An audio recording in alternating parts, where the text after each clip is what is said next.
Lights Camera Barstool is presented by Omega Accounting Solutions, and on this episode, we are talking about two fairly big news stories. Avatar, The Way of Water, released their full trailer. We'll break that down, talk about James Cameron discussing how they may just stop doing Avatar movies. J.K. Rowling potentially back with Warner Brothers, maybe doing Harry Potter stuff. They want her back. And then our reviews today, Enola Holmes 2, which is on Netflix, and Weird, the Al Yankovic story, which is on Roku channel. We have an interview with the great Paul Reiser. We have all of that and more, but this episode, as we mentioned, presented by Omega Accounting Solutions. If your business suffered significant financial losses or had to shut down in part or in full during the pandemic, you may be eligible for ERC Employee Retention Credit, the powerful payroll tax credit. ERC was passed as part of the CARES Act to help small businesses recover from the pandemic. If you employed 500 to 500 employees and paid payroll during COVID, you may be eligible for a refund of up to $26,000 per employee. There are numerous subsidies, tax credits, all that, and more for big businesses. Large corporations have been taking advantage of these for many decades, but the employee retention credit is finally a subsidy made exclusively for small businesses. That's right, but it has a small, limited window of opportunity. Now's the time to act before the government's filing window closes, and this refund is gone for good.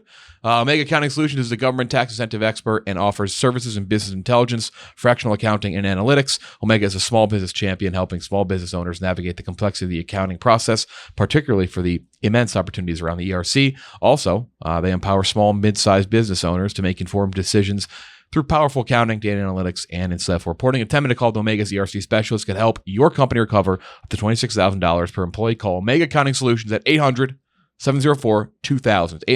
800-704-2000, or go to OmegaTaxCredits.com to learn more. Welcome to Lights Camera Barstool, episode 60 of season 2. Jeff Lowe, Ken Jack, Chris Castellani, Gooch coming at you today. Like we mentioned off the top, we got 2 reviews, an interview with Paul Reiser, a very fun interview. He was a good story man. He just throwing off various nuggets from back in the day, stuff from Aliens, and much more. Fun interview that Ken Jack and I had with Paul Reiser. 2 news items that we'll talk about, 2 pretty big ones, 2 tentpole news items, and then we'll be ranking top 5 music biopics at the end in honor of what's not a music biopic whatsoever and is just a parody movie. That's the Weird Al movie. Off the top, though, Andor, episode 9 of Andor. This was like I don't want to say, I was going to say a dude's rock episode. Kind of is at the end, but I may mostly say that because the memes from this episode were great. Episode 9 had a pretty climactic ending. I will tease episode 10 of Andor. We have seen it.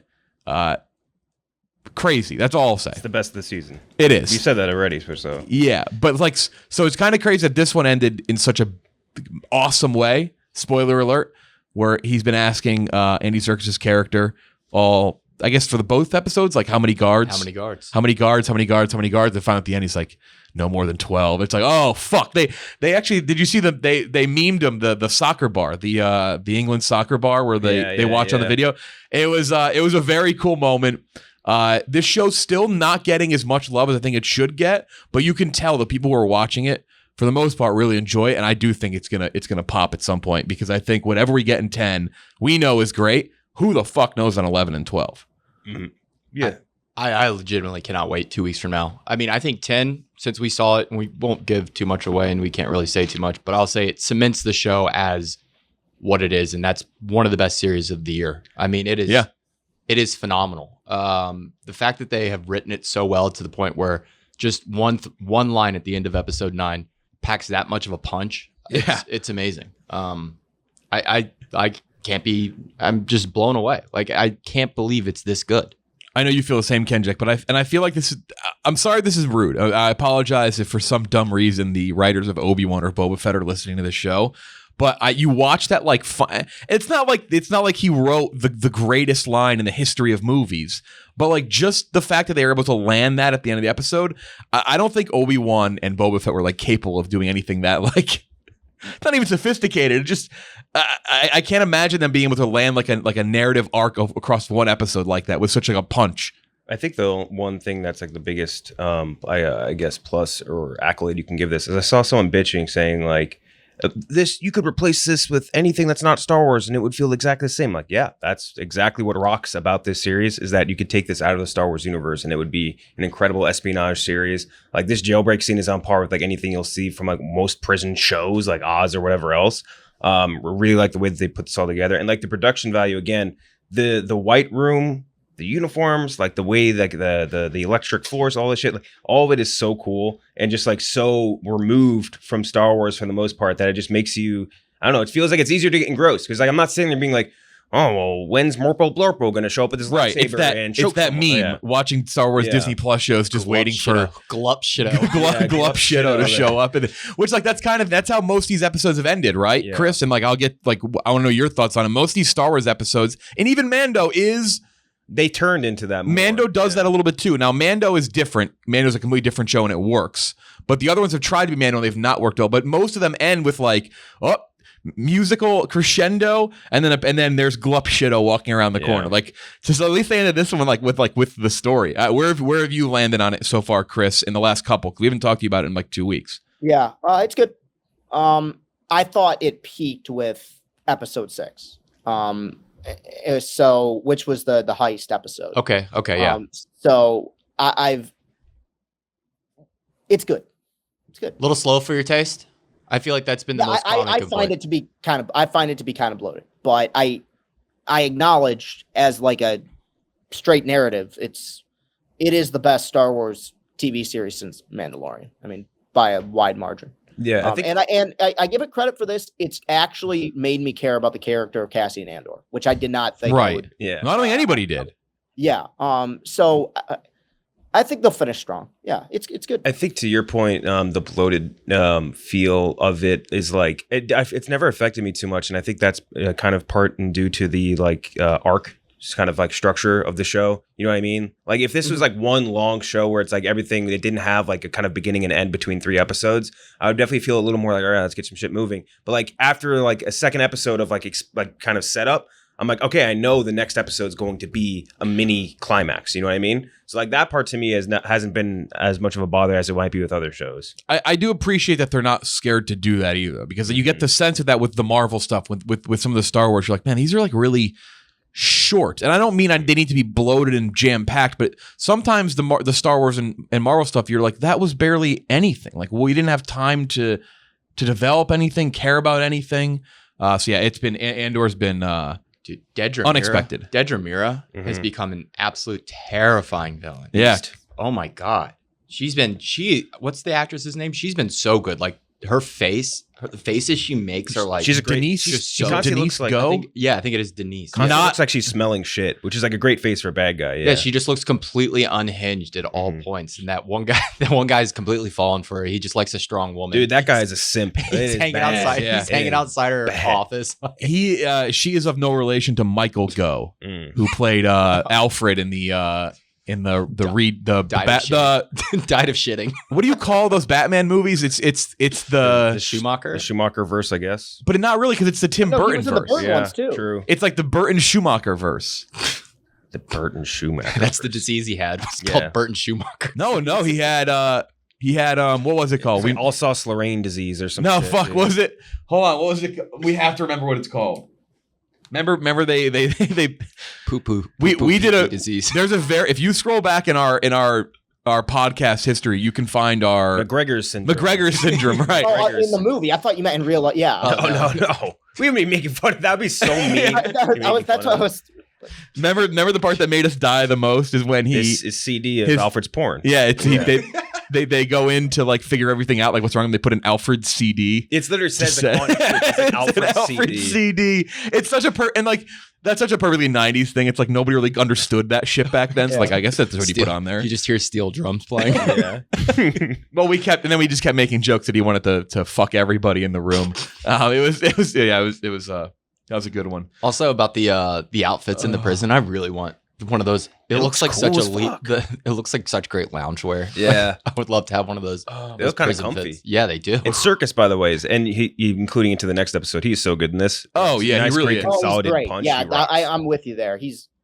I think I don't know if he's done, but like I wonder if he's kind of moving on beyond just the CG stuff. Yeah, I mean, you could see it even in this movie. Like for a guy that's like not particularly large in stature, like he commands a room with the way he like speaks and the way he is like presence and shit, and it like really it comes into play a lot in this. I do love like we commend how the show is not full of like Easter eggs, and like it is it's full of a lot of Easter eggs, but like Just very not as like obvious. it's just because it's not even Easter eggs, it's just in Star Wars, like that's what it is, but. There was like there were people who were like, I like that part, but then once Stork is in, there's a few that they couldn't hold back. They're like, you think he's fucking Snoke, man? You think he's Snoke?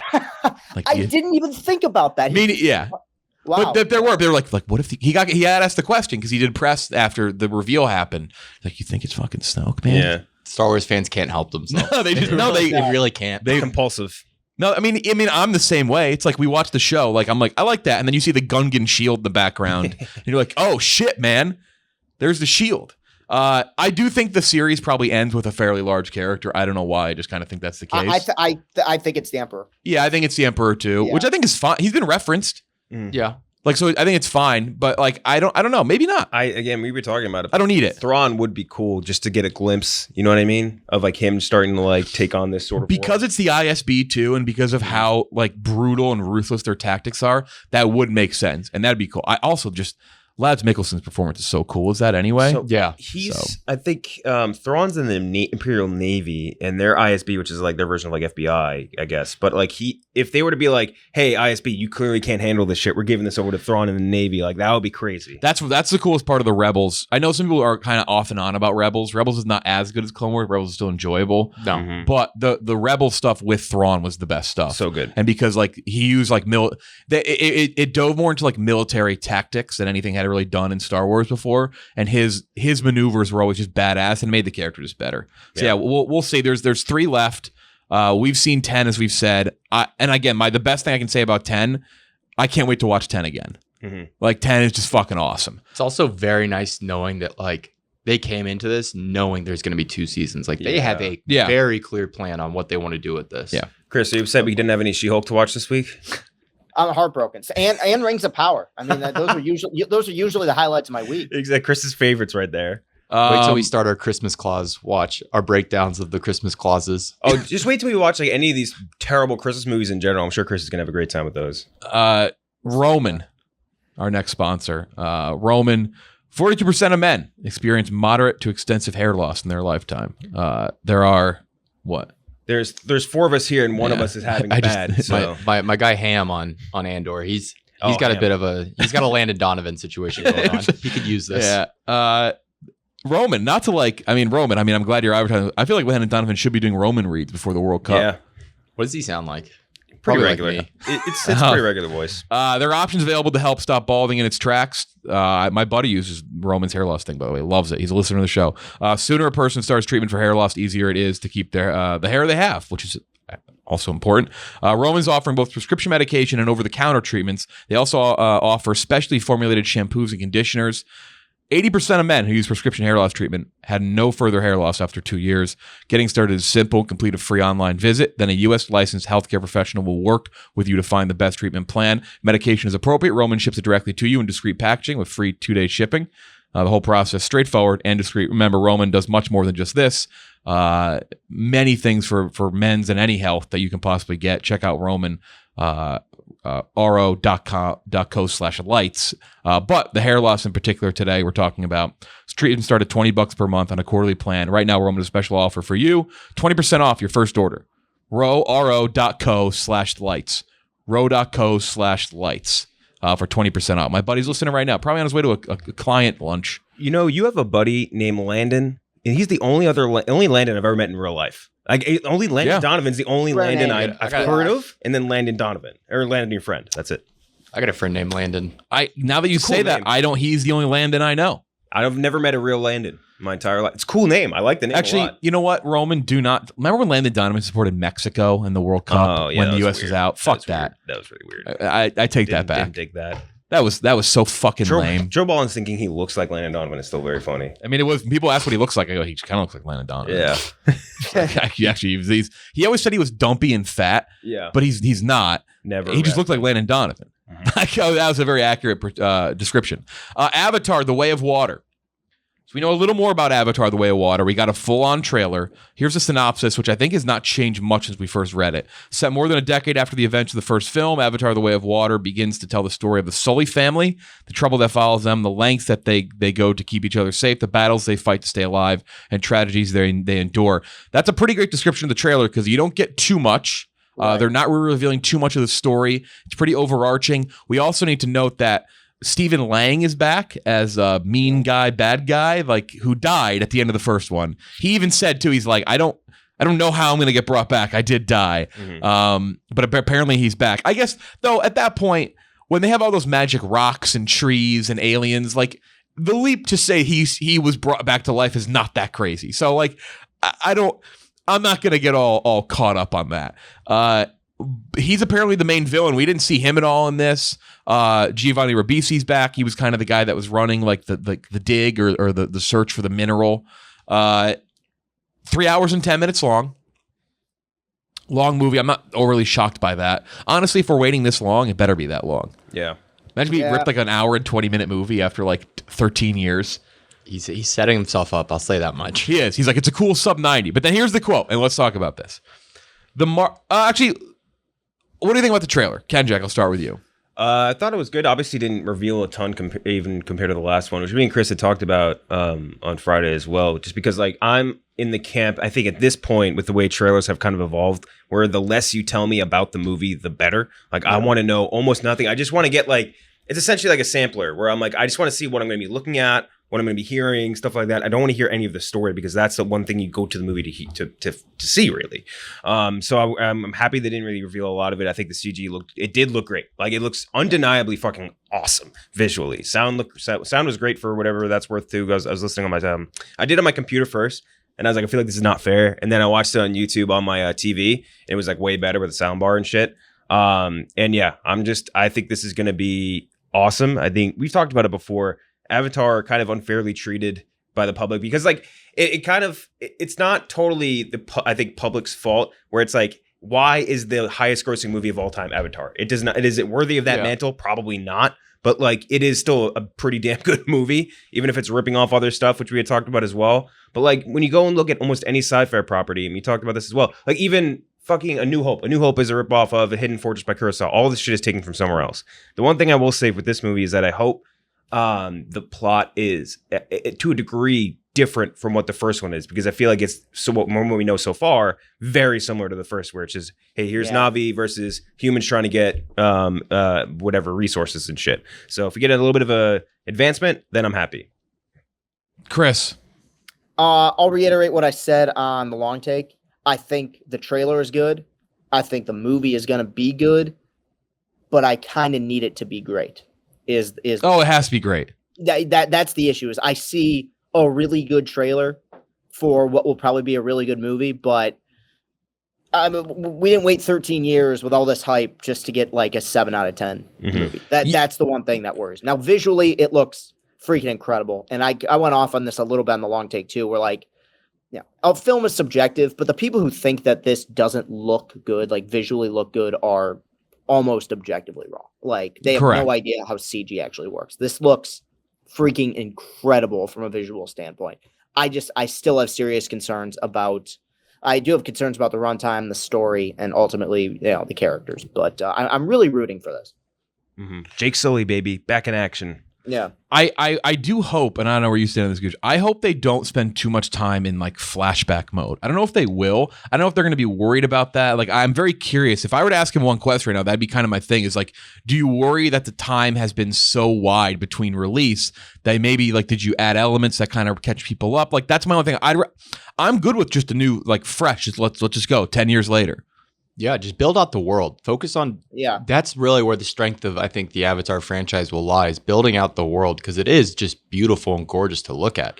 It's something that I wish they almost dove into more of. I mean, the stuff we got was kind of weird, but that's what you go to a movie like this for, is to just be sucked into a completely different planet. Like Kenjack said, my biggest complaint against the people who are already shitting on this movie is like, comparing it to Dance of the Wolves and like Pocahontas, it's just unfair, because 95% of blockbusters are retreads of unoriginal concepts. So I'm not going to fault a big blockbuster for retreading an unoriginal concept. As long as they execute on it, which I have faith in James Cameron. I don't know why. I just have faith in James Cameron. He doesn't make bad movies. Yeah, that's the thing. Like Yeah. Come on. He says some dumb things sometimes, but the guy can direct. He backs it up. Yeah, so as long as it executes, I think we'll be fine. The runtime does worry me. Targeted at a general audience, 3 hours is a lot to ask of. So we'll see how that plays to the masses. Yeah, I like what I've seen. Also, Joel David Moore. I didn't realize he was in this cast, which is a fun guy to see pop up. He was in the last one. Was he? Yeah. I don't remember him at all. Yeah. Sounds like Andrew Luck. Him and Andrew Luck have this. Yes. They're voice twins. Yes. Yeah, that's true. Oh, you've never seen the clip? That's one of just few YouTube uploads. Yeah, my personal channel, you can see a clip of Andrew Luck and Joel David Moore doing back to back, having like I just spliced it together. Here's the comment from James Cameron though, if you don't know what it is. He said the market could be. It's just I don't know what this is from. Collider maybe. Apologize. I should have put that down. The market could be telling us we're done in 3 months, or we might be semi-done, meaning okay, let's complete the story within movie 3 and not go endlessly. If it's just not profitable, we're in a different world now than we were when I wrote this stuff even. It's the 1-2 punch, the pandemic and streaming. Or conversely, maybe we'll remind people what going to the theater is all about. The film definitely does that. The question is how many people give a shit now. I mean, on one hand, I like the comment. I like that he's aware enough to be like, look, if I got to wrap it up, I'll wrap it up. Now, like you said, the key thing is he better world build here because other people are not going to care about seeing like 5 more of these. But I don't like this. I don't think the streaming and pandemic thing's an excuse anymore. Not for blockbusters. No. That affects the $70 million budget movie. That does not affect blockbusters. Blockbusters are doing better than they ever have. I mean, we get more billion-dollar movies now than ever before. Yeah. Yeah, he's not like a small-time guy that A24 just found because he made a cool like Instagram story on a New York subway. Now has a feature film with A24. Like he can't say that. Like he doesn't have that excuse. Jimmy Cameron A24 movie. Yeah. He doesn't have that excuse. So, but on the other hand, I don't like fault what he's saying there. Like, I do appreciate that he has like that awareness, like wrap it up if he has to. But I hope he doesn't. If he has this vision, he's had this vision for decades. Then I hope he's able to execute it. Ironically, they actually A24 is set to come out in 2032. James Cameron said he's already written it. I just saw something Culture Crave posted where they're like, yeah, if the next Avatar tanks, then they're going to cancel all the next Avatar movies. And it's like they had no source, no nothing. They just said that. And I was like, I don't know. They already done with like the three, fucking third one. aren't Yeah. they filming I thought they were about to start 4. Yeah, Yeah. I'm pretty sure they're already filming 4. Yeah, exactly. Yeah, You know, so he's so rich though, he could probably get halfway through a movie and just be like, "Fuck it." Mhm. That one quote he had like a month ago was very funny when he was like at a meeting, and I think they told him to trim down the runtime on the first Avatar. And he was like, "You see this fucking conference room we're sitting in? Titanic paid for that. I'll do what I want." Like he's like, put his dick on the table.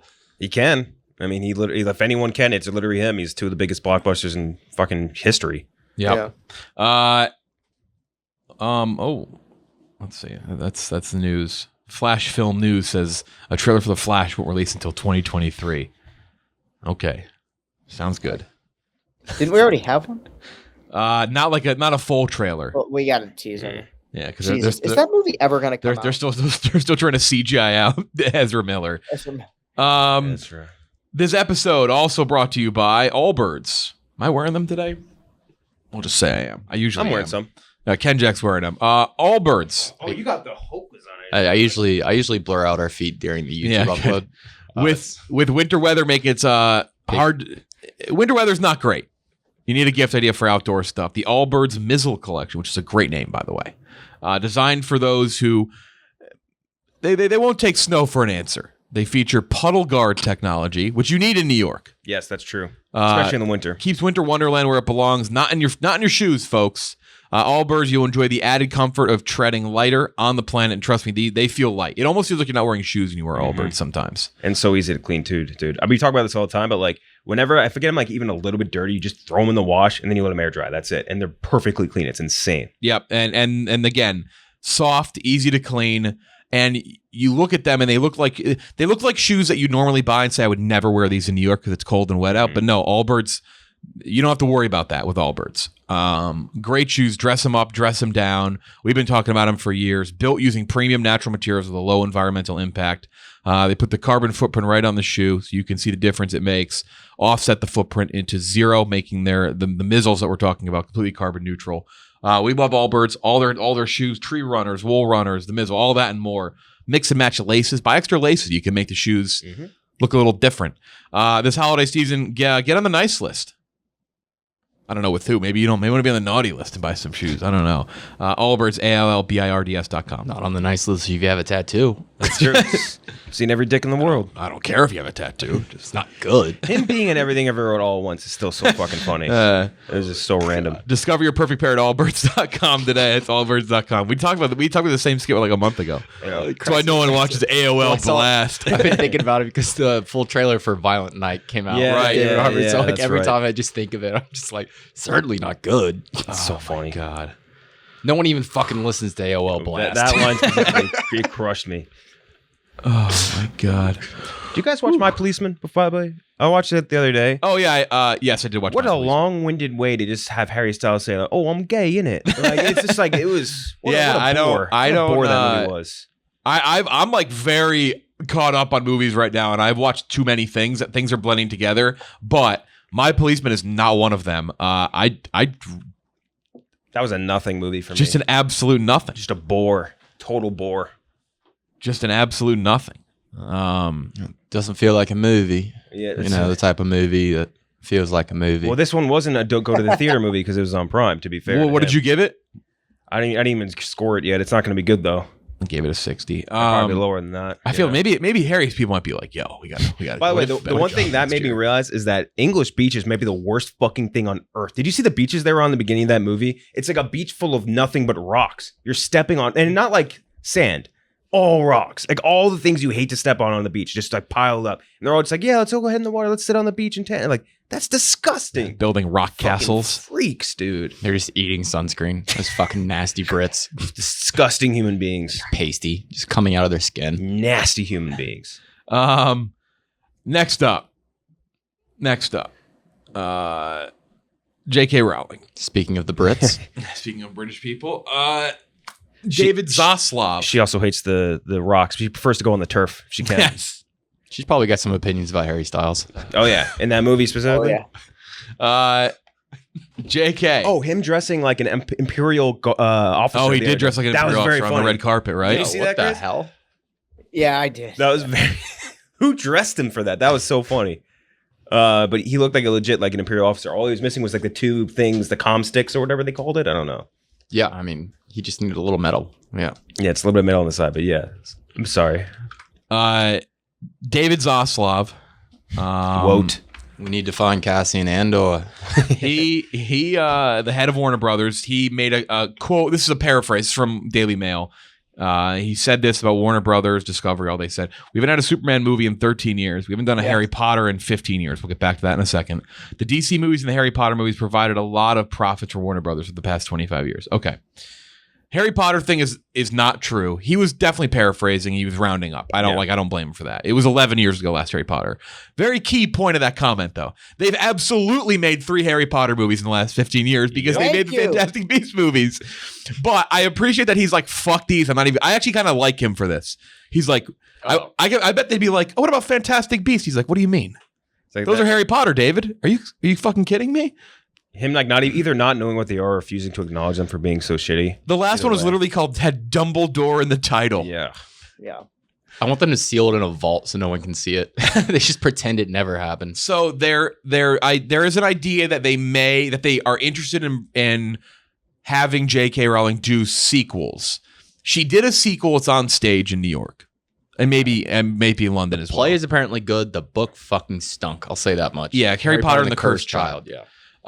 This is the one where she was like, oh no, Hermione was black all along. I'm like, all right, JK, you're just JK. She's such a fucking liar. Yeah, she's a fraud. She Loser. makes shit up. She totally. Yeah, she's look like, and I think that's the thing. I'm not a J.K. Rowling defender, but like I've seen people say it before. Like when she wrote Harry Potter, it wasn't in a world where things are, more inclusive. You don't have as much representation and stuff. And I don't think that is necessarily a thing that you can hit her on. I think nowadays she fucking talks too much, but she didn't like that. And so in order to make up for that, she just started lying. She just started making things up. Again, that's my one time I'll defend her. Is I don't think it's fair to say because she wrote it in a time where whether you think it was right back then or not is a whole different thing. But like it wasn't that crazy. So now like when we look at it, how many years later since Harry Potter came out? Like okay, like yeah, if she wrote Harry Potter nowadays, I'm sure representation would be much better. But like she then felt the need to just make shit up to cover her ass, and it just made her look worse. The best tweet of that was the Hagrid one. Like J.K. Rowling spins a wheel and like, Hagrid was actually gay and he joined ISIS. Like they just like made shit up. But she also like, I don't even think it's necessarily an inclusivity thing when she was like writing the books. Like she included people of other races and creeds. That is she true. just wrote them very racist. She did write them very. Okay, that is true. She made the goblins like Nazi caricatures of Jews. And then she made like you have a problem with Cho Chang? Cho Chang, the only Asian character in the entirety of Harry Potter. The one Jewish character being named Goldstein. Yeah. Dude. I mean, there's a black character named Leslie Shacklebolt. Oh my god, dude! Like, come on! Who only says he has one line in the movie? Dumbledore's got style. Yeah. But that's like the Goldstein thing is the best example. Yeah. It's like, look, that aside, the names are a little ridiculous. They're absurd, but. Like, you didn't need to then go back and say, oh, no, I actually did, because now you're just sort of putting a spotlight on the fact that you look worse. Crazy. I don't know if these would even work. Would they even happen? Would anyone come back to do these? She wasn't even in the fucking reunion thing, right? No. They didn't want to be with her. Daniel Radcliffe, they all kind of disses themselves from her. It would have to be that's the thing. It's like, I think the only way to do Harry Potter stuff is to do a sequel that's close, but you need some people back. Yeah. Right. That's the problem is if they were going to do a sequel or prequel that is related, well, they just did that. Now those movies stink. Right. So you're just going to do Fantastic Beasts again, I guess. Exactly. Right. And they even they had a character. Like they had fucking Dumbledore. And then I guess McGonagall, even though like that was muddied. If that was actually McGonagall or not. They had Voldemort's snake, who J.K. Rowling always said was meant to be a middle-aged or a 30-year-old woman the whole time. Right? It was she finally brought people were like she probably brought another Asian character in it. It ended up being just a snake. Yeah. It just gets turned into a snake. And somebody pressed her about it, and she was like, "Oh no, I planned that out like 30 years ago. Yeah, sure. I've had that forever." Yeah. No. Yeah. Okay. Yeah. What would you want though? Like if we did a Harry Potter thing. I'm not as well versed in the books, but I think there's two things that are fairly obvious, to me at least, of what they could do. I don't know if one would work, and that's the Quidditch World Cup stuff. People were always pretty disappointed. My answer. Yeah. Okay, that's yours as well? Yeah. Because like that was kind of the crazy thing about when they showed the Quidditch World Cup, and which one was that? It was the Triwizard Goblet of Fire. They didn't show it. So what they did was they show the stadium and they go, the World Cup is underway. Then they just cut to the after party. It's all over. Yeah. Good old commissioner of the Quidditch World League, Ludo Baggins. Yeah. That's a good Star Wars name. I don't know how you do that. I don't think you can make that into a full movie, but I'd like to see more of that. Ted Lasso version of Moneyball. Yeah, I was thinking Remember the Titans. Doing fucking stats. Miracle. The USA puts together like a ragtag team. But I think the other one for that movie too be all the Triwizard stuff. I think could be fleshed out more. I think you could find a way to make a Hunger Gamesy maybe like more fleshed out Triwizard thing. They went into the Triwizard stuff though. Which one did they not show?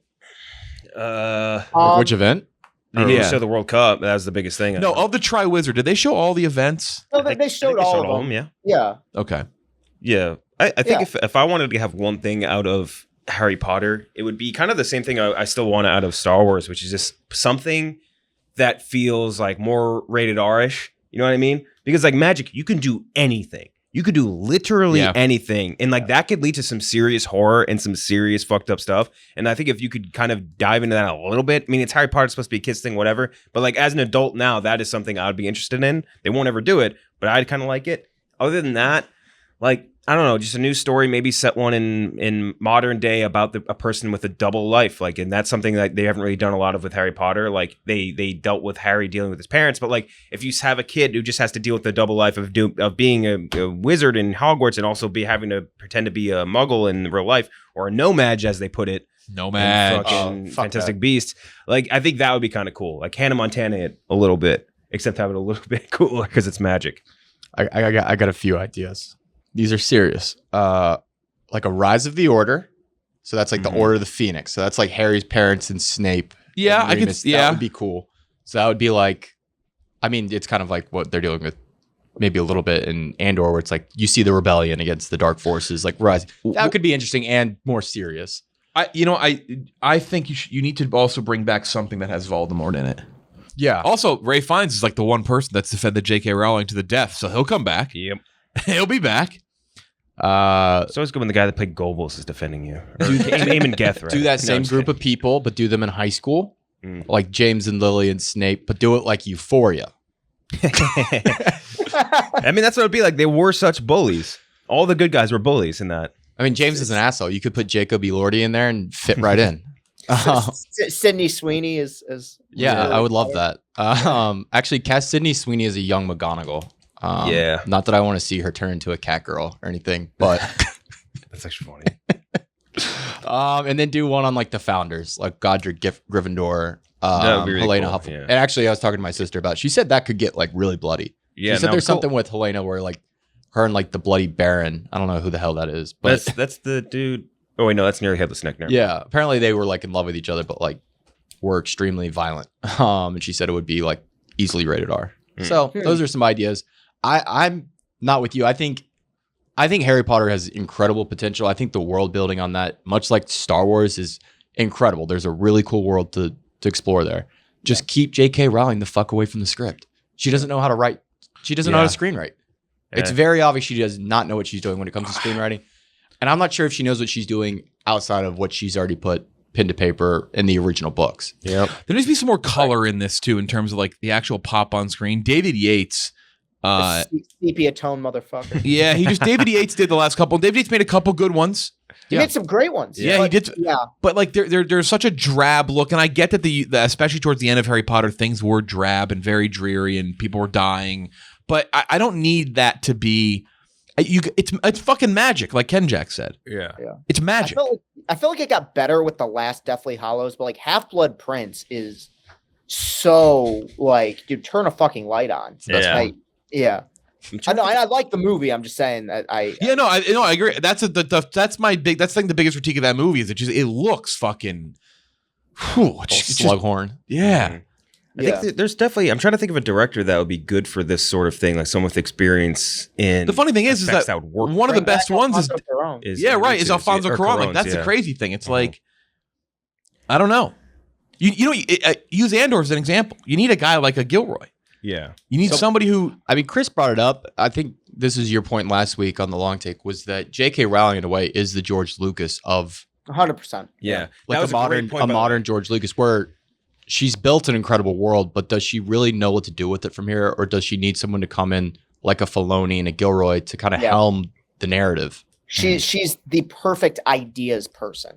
Yeah. But in terms of pen to paper, there is she leaves a lot to be desired. Yeah. Yeah. There's a lot of like I think issues with the way that this has been presented so far, where it's Zaslav, whoa, J.K. Rowling, whoa, putting them together to make Harry Potter, which is a great property, that's bad. And I really wish it was neither of them being involved at all. And if she had someone like a Filoni, I don't know who it would be, but like if she needs someone like that, someone who understands what makes the property good, that isn't her. I'm sure there's plenty of great writers out there in Hollywood I was right now gonna say, who grew up on Harry Potter and love Harry Potter. I'm sure there's someone out there who could easily come in. And Frank Wright got fired. Interesting. Sorry. Oh, really? Yeah. So that's J.K. and Warner. We'll see what ends up happening there. I'd imagine they're going to beg her, please, ma'am. Do they need her? Is that what? I don't understand the process of asking her. Do they want her to write a script, or do they need her approval to do more? I don't understand where the rights lie. That's a good question. I'm assuming Like, could they make more stuff without her approval? Who has? They own the rights in full, I imagine. She might be able don't to know. say they can't make something Like a final if they say. were to make. Yeah, I'm not sure exactly what it is. NBC Universal. No. Interesting. I don't know. Creative rights. I don't know how that works. Warner Brothers has the exclusive rights to Harry Potter universe in conjunction with Rowling herself. Well, so there you go. she So has. she All future Potter projects would have to go through her and her company as well as the studio. That Fuck. fucking sucks. Fuck, man, that blows. That really stinks. stinks. Damn. It's a bummer. This episode brought to you by Game Time.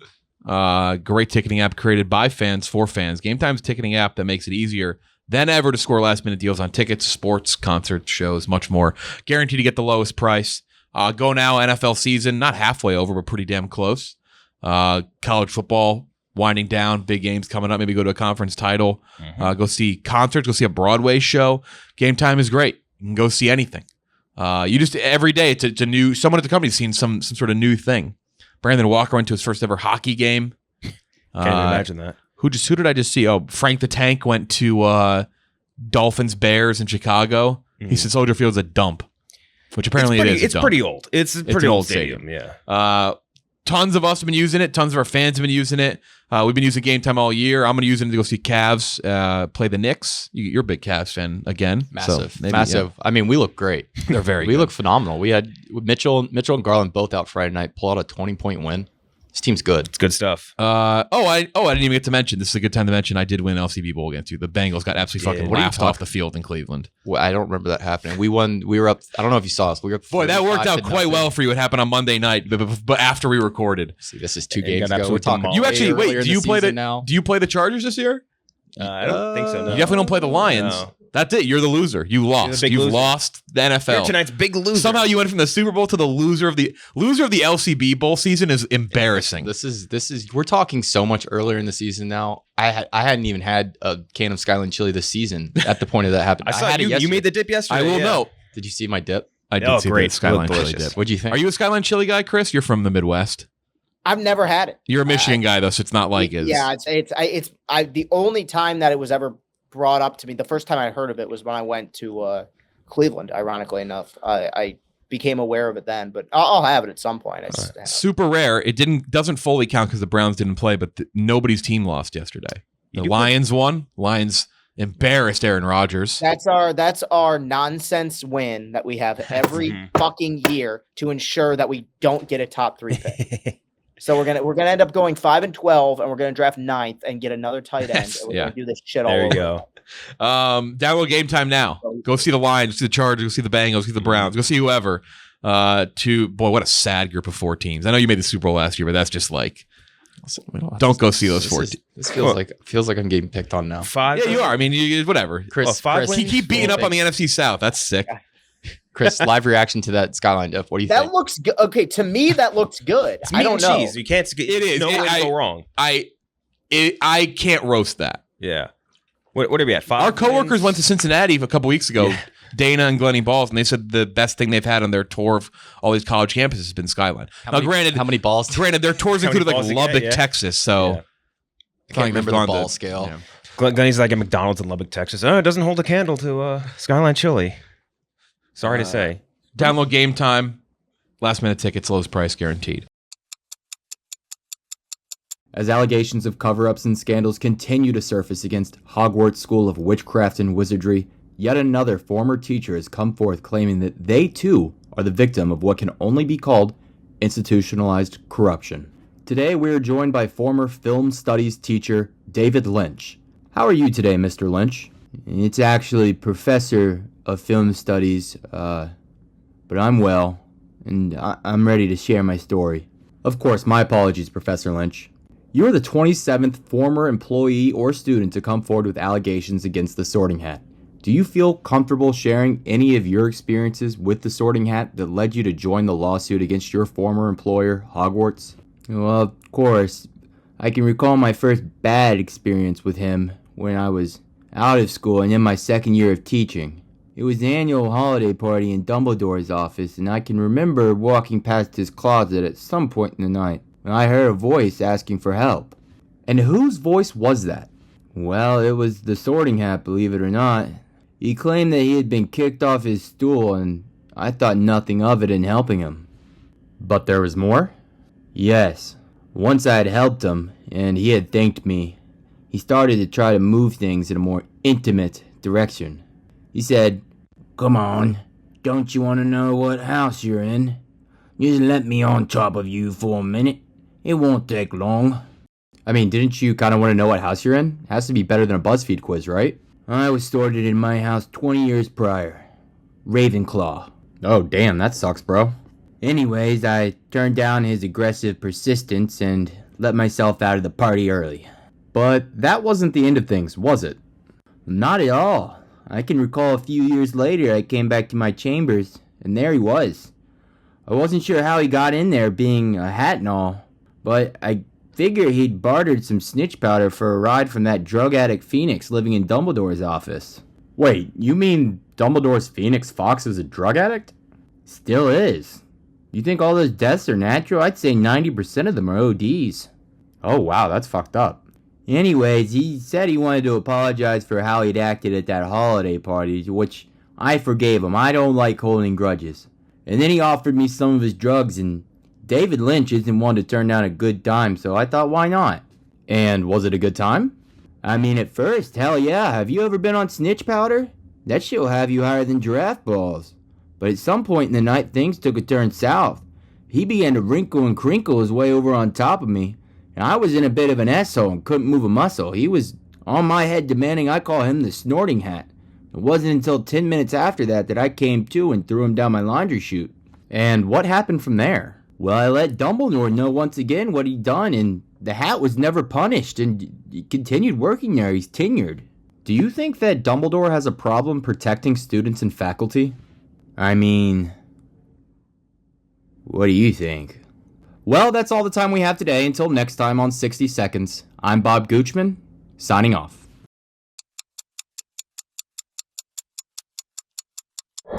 Interview with Paul Reiser. We talked about the show he's been in, Reboot, talked about Aliens, talked about Stranger Things. This was a really fun interview. Paul Reiser was the man. Here's our interview with Paul Reiser. We are very excited to have Paul Reiser on for the first time ever. We just had a very morbid off-air discussion about the world ending. But outside of the world ending, how's everything going? I feel like it's got to be going great. That aside, the world ending, table that. Everything dynamite. Everything is dynamite. Yeah, so you just gotta forget that. Pretty big year for you. We'll talk a bunch of other things too. We'll throw Stranger Things in there, but you got a show that's out on Hulu that we've actually we talked about a few months ago when the trailer first dropped. It's called Reboot, which we'll get into the world of nostalgia in a second, because I feel like the show has obviously and not even feel like it does have a lot to say about that. It's kind of funny, but we'll get back to that in a second. But Reboot, about the dysfunctional cast in early 2000s hit sitcom Step Right Up. They must face their unresolved issues and navigate a vastly different media and entertainment environment when a young writer successfully pitches a review of their show. Out on Hulu. Go check it out on Hulu. Very funny show. We talked about the cast before on this show. Not just you, Keegan-Michael Key, Johnny Knoxville, Rachel Bloom, Callum Worthy, Judy Greer, we've had on this show before. Great cast. Yeah. This has to be, though. You're in so many things, whether a reboot of a show you've been on, which we'll get to in a second, Stranger Things, which is so nostalgia heavy, and now you're doing a show which is a commentary on the fact that we reboot everything. Yeah. Well, it's a really funny show, and it's created by Steve Levitan, who co-created Modern Family, and the idea, he has said that when 4 or 5 years ago, when everybody was rebooting all these shows from 20 years earlier, he said, well, somebody must be doing a show about a reboot. That seems such an obvious thing, but nobody did. So he went and wrote this. And so when I read it, I came to the party late. I read the script, and most of the cast was already in. So I went, well, this is like a no-brainer. It's very rare that you get, sometimes you go like, this might be good.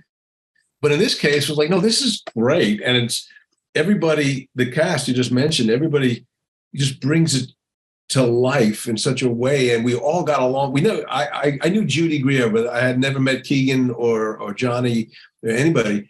And we all just hit it off. And Rachel,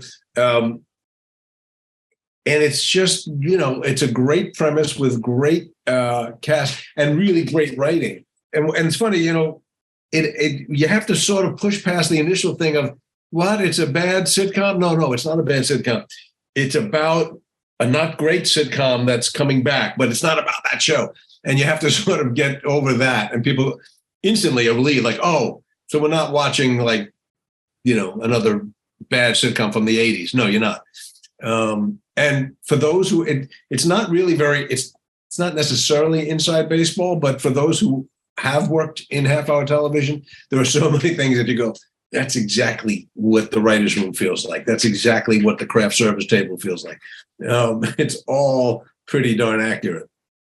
You obviously do have the sitcom experience too. My Two Dads, Mad About You, and more. And like for you, you also did a reboot of Mad About You as well. So like, did that experience sort of help out with you doing this? Because I feel like you can, like you were saying, there is an authentic feel to it, especially you have the very funny scene where I feel like when your character introduces the old school sitcom writers to the new school sitcom writers and the clashes of different styles of comedy. And I feel like that was extremely like nuanced and well done. Very well. Some of that did feel right when we, Helen Hunt and I thought long and hard before we agreed to go back and we knew we'd do it once, a limited time, 112 episodes. And we for years, were very convinced we would never, ever do that because we were so happy with how we ended it and so proud of what we did that we didn't want to mess with it. It's like, why? And then we thought, well, it actually would be funny. Well, we knew it would be great fun to work together. And we also knew that we had a great story, which is our child that's been the focus of our life for 20 years has moved on and moved out or is moving out. And what does that do to the marriage? Well, that's a great Mad About You premise. Like, oh, it's us again, but we're old and we're tired and we don't have the same dreams we had in 1992. And when we did the writer's room, one of the things we were very clear about was we didn't want to have a big room. Sometimes it's just 15, 18 people. It's just crazy. And we had, I think, 3 other writers. It was Helen and myself and Peter Tolan, who's a great, terrific writer. And we were the old guys. So we said, let's just get young people. So we had 3 or 4 young people. And as much as, we tried at least to be aware that we might not have our finger on the pulse of the moment. But even with the best of intentions, 1,000 times, I would say something or Helen would say something and one of the 25-year-olds would go, yeah, that's not a thing anymore. Yeah, no, we don't use that word anymore. It's like, oh, okay. Well, what would you kids say? And we had to write for this 18-year-old character, our daughter. So we had to make sure she sounded more like an 18-year-old and not like me. Mm-hmm. But the difference was we got along great, and the cast of Mad About You, we were all so thrilled to be back together. And it wasn't like, hey, this is our second chance, or it was just like, hey, let's just get the band back together and do it. Whereas on Reboot, the whole premise is they all have messed up their lives in one way or another, and they're all coming back and hoping that this will be their redemption. So as funny as it is, there's a lot of depth to the characters and to their stories. And I just watched the other day, I watched it with my son, and I was like, oh, I actually you care. It's like, oh, it's really funny. And some stuff is just ridiculously funny, but you actually do care. And one of the great things about Steve Levitan, which he did in Modern Family so well, there's a lot of heart, but it's never sappy because it's always undercut with some really funny, stupid thing or some really funny character thing. And it lets to play both sides of the fence is really fun. Do you find though, scene, I think, where you're talking to your daughter, or your fictional daughter, obviously, and you're talking to her, and you allowed her to have that one scene in the show that she's usually passionate about because obviously the show is reflective of her own upbringing and all that, and it's a really sweet moment, and then you open your car door. Yes, yeah, that's a perfect example. We gotta pop it, and it's so yes. I mean, a big part of the show is the generational thing, my generation and her, but it's also so complex because we find out at the end of episode 1, she is my daughter. And the original show, Step Right Up, was based on me, my character, launching a new family and making it all sweet and funny and perfect. Well, what I left behind was her, and I sort of sugarcoated everything. And so it's not just that she wants to make sitcoms realistic and true to life. She wants to settle some scores. And, you know, even though she might not admit it, she wants to, you know, heal our relationship. And that was really a gold mine, because that wasn't I don't think that was in the original idea of the show, that they would have this intricate relationship. But she's great. She's so funny and smart, and it's just really fun to play. And age-wise, it works out. It's like, all right, she would be my daughter, basically. Yeah. Do you find it too, like, is it, and maybe there is no difference, is it easier to play a character like, whether it is a Mad About You or a Stranger Things or an Aliens, or you go down the list of things that aren't real, or is it easier to play a role like this where it's like, it's not real, but also it's you, that world is real to you because you literally work in that world? Or do you because of that? I'm a big fan of doing things that feel really real. Mad About You. The reason I called my character Paul is like I wouldn't have to act that hard. If you say Paul, I'll know to turn around. You know what I mean? I'm not that clever. How many times do you play? How many times have you played yourself in something? Or your first really. name? Well, Mad About You is, I tried. My joke, I always joke, is like, oh, I wouldn't have to act too hard. But the reality was, like, I wanted to take all these stories, some of which was in my stand-up act at the time, but also like so many things any day. You have something happens at home, you go, okay, somebody's got to write this scene. Listen to this fight we had. And so I wanted to keep those channels as unobstructed, so that, and it wasn't just me, every writer and every actor too, we would bring into the show stuff that happened, and sometimes deliberately, or sometimes a writer was just talking and the other writers would go, that's next week, put that in. So, and in this case, it's really a double whammy, because I'm not playing myself in Reboot, but having been on a show, having been, it's not a big stretch for me to be like the guy who likes to keep the show how it used to be, and new writers want to change it. It's like, I think I can find that character. I think the character is I like to think I'm a little cleverer and not quite as out of touch as my character. But, in the writer's room, what's really fun on this show is, there's all this talk about, well, you can't say that anymore. You can't get away with that kind of joke anymore. So you end up spending a lot of time. What can you do? And let's just go for it and say that thing that's going to ruffle some feathers, or let's soften it, whatever. On Reboot, we get to say it, have somebody else go, hey, can't do it. And then you get to have the conversation, which is, to me, the fun part. There's one really simple line where I go, hey, an Eskimo? Is that, we don't say Eskimo. When I missed that meeting, really? Eskimo is off the list now? You're like, I'm with Don Johnson. That was very funny as well. The Don Johnson, right. By the way, I had never heard that word. Like, an Eskimo brother went, he doesn't know. I go, no, I don't know what that is. But to me, you don't have to vote. You don't have to say you can say it or you cannot say it, but rather, can we talk about it? Like, why is that offensive and why is not offensive? And I'm not a big fan of offending anybody. I don't, if somebody goes, you can't say that, even if I don't believe it, I go, all right, I don't want to hurt people's feelings. That's not why I got into this business. And as a stand-up, certainly there are guys who are great and comics who love to poke the bear, but that's never been my thing. I want people to go home happy. We reminder, all you can check these out on Hulu now. Hilarious show, and we've been talking about it for a few months now. But just speaking of that nostalgia as well, obviously, I think we can firmly say it was the pop culture moment of 2022 was Stranger Things, and that is a show that is just baked in nostalgia. Like, how for you, especially because the kids in it, they didn't grow up, they weren't alive in the 80s, they weren't alive in that time. For you, like, is there something about that show too, being in that, where it is so heavy with nostalgia from like 30, 40 years ago, where it kind of adds this cool element of like almost like dipping back really in the past? Yeah, it certainly adds something to the show. For me personally, it's like my character, my storylines, have very little interaction. I'm not listening to music. I'm not out there, I'm in a lab, or I'm getting. He should have a song though. He needs it. You gotta have. I need my Kate Bush song. Yeah.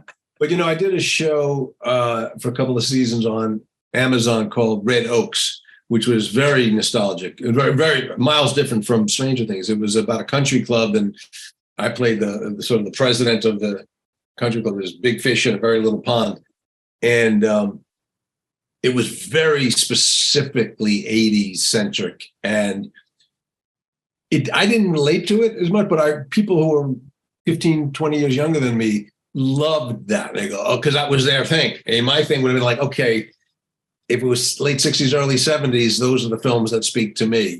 Those are the moments. So it depends where your sweet spot is. Where were your formative years? It's not necessarily where you were at 5, but where were you coming of age? Where were you getting out in the world? And so for me, the 80s was like I was already out in the world. So my nostalgia was earlier. That makes sense. You're essentially, though, just out of curiosity, because you're a protagonist in what's essentially the most popular show on Earth. I was just curious for you if that gave you a lot of street cred with your kids or family members or anything like that, more than maybe anything else. Yeah, with your kids, it lasts about a minute, if that. My son, I have 2 boys, and my younger son is 22 now. He told me about Stranger Things, like he watched it the hour that it came out, like on a Friday.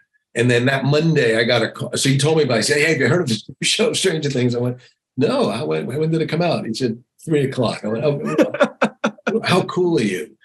So ironically, that Monday, 2 days later, I get a call from my agent. He said, are you familiar with this new show, Stranger Things? That's crazy. And I went, yeah, I don't live in a cave. Of course I am. I'm an expert. Then he goes, well, good, because the Duffer Brothers want to meet you. I went, oh, really? So he was kind of impressed for a second. He goes, oh, that's really cool. Cut to,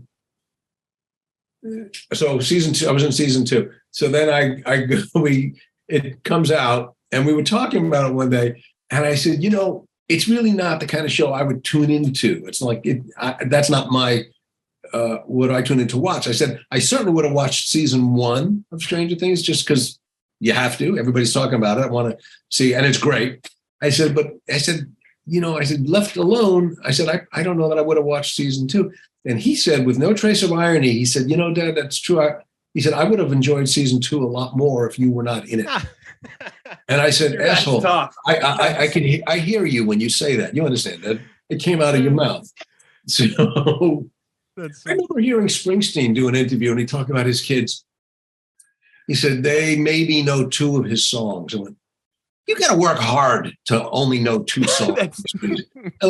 Yeah, because he's Bruce Springsteen, but to them it goes, Dad, don't wear that shirt. I've never heard that, but as 2 people right here not married without kids, I'm gonna remember that I'm gonna try to. We should remember that. If Springsteen can't get his kids to like his work, that should be okay for everyone. Then I feel like that's the bar. Yeah, and all the things and you hold on to all these things that Yes, I have kids, and it's a journey, but I try really hard to remember, and I think I remember well what I was going through at their age, at 27, at 22, and therefore I'll be very cool, and I'll be, it's like, yeah, but that's not your job. Your job is you got to be the other guy. You got to be the old guy in this scenario. And it's funny. It took me a while. I would read scripts, not recently, but I would say 10 years ago, 15 years ago, I get a script and I go, oh, that's a cool kid. This 25-year-old who meets the girl. Oh, I'm playing the kid's father. I'm not just, it's like in my head, I go, so I'm the 25-year-old. No, you're not, asshole. You're the kid's father. Okay. Got it. Should be like, so it's a transition. I think one of them convinced you on The Boys too. I remember reading once, because or at least the vulgarity of it. I heard one of them helped. Yeah, no, it was my same son. He said, he's my cultural canary in the coal There you mine. go. There you go. And I said, and I never heard of The Boys. And I said, I just got a call. I said, they want me to be on this show, The Boys. Have you heard of it? And he said, yeah, it's great, you'll hate it. I went, that sounds like right up my alley. Perfect. I should get on that show that I'm going to hate. And then I watched it and I went, oh, I know what he means. It's wild. Yeah. But you know what? But you got to appreciate when somebody does something well, even if it's not your taste, you go, okay, these guys are good. And they really, they're being graphic and over the top on purpose. That's their thing. Got it. It's not casual. It's not by accident that they, they're wildly offensive. Yeah. But it's a really smart show, and the writing of it, and they lace in a lot of really current political and social strings without tripping over them. It's not easy to do. I'd love to give you a couple questions about Aliens. It's a show I've been talking about like nonstop. I feel like for the last month, telling people about it because mostly because James Cameron's in the news a lot recently because of dropped a new trailer today. He did drop a new trailer today. For what? For Avatar? Avatar 2, yeah. Am I in it? No, I'm not in it. Am I in it? Maybe, I don't know. They have I would know. cast members all the time. You would think I would know, right? I'll see it when it comes out. I'm sure. Sure, it's very signed good. on for it though. Like you were mostly known for comedy at the time. Yeah. What made you want to try out like a character that was this like sleazy? Because I also read that too, that your family did not vibe with your character at all. I'll let you in a little secret. I don't think any of us people, actors that you know from TV and movie, I don't think we sit at home and go, next I'd like to do a period piece. No, like something comes along, you go, oh shit, that's great. And I just auditioned. They said they want to see you audition for Aliens. And it's funny, I remembered my wife at the time, it was my girlfriend, she had just moved out and we were moving into our first house. And I got this call, you got to go down to 20th Century Fox and meet James Cameron. I was like, I knew James Cameron. And I go to, and I remember we were moving because I had to go onto the moving truck and find the box with pants because I said I can't go.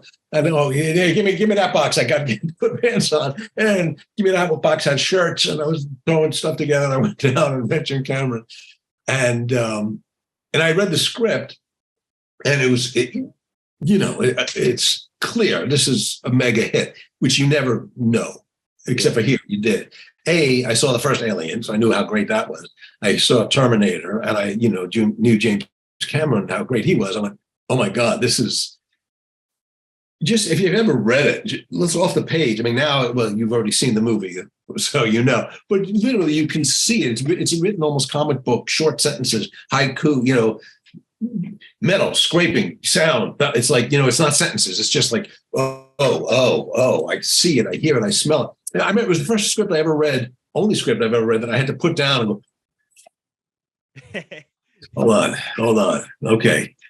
What it was intense on the page, and then he has the skill to bring it to life. So I remember I auditioned. It was like July, and then I forgot about it because I didn't hear anything, which is 99 out of 100 times that's what happens. I guess I didn't get it. I guess I would have heard if I'm in it. And I was doing some other show in October, and my manager came down to the set and they go, "You're going to London." I said, "Why am I going to London?" Because you got the part in Aliens. I went, Really?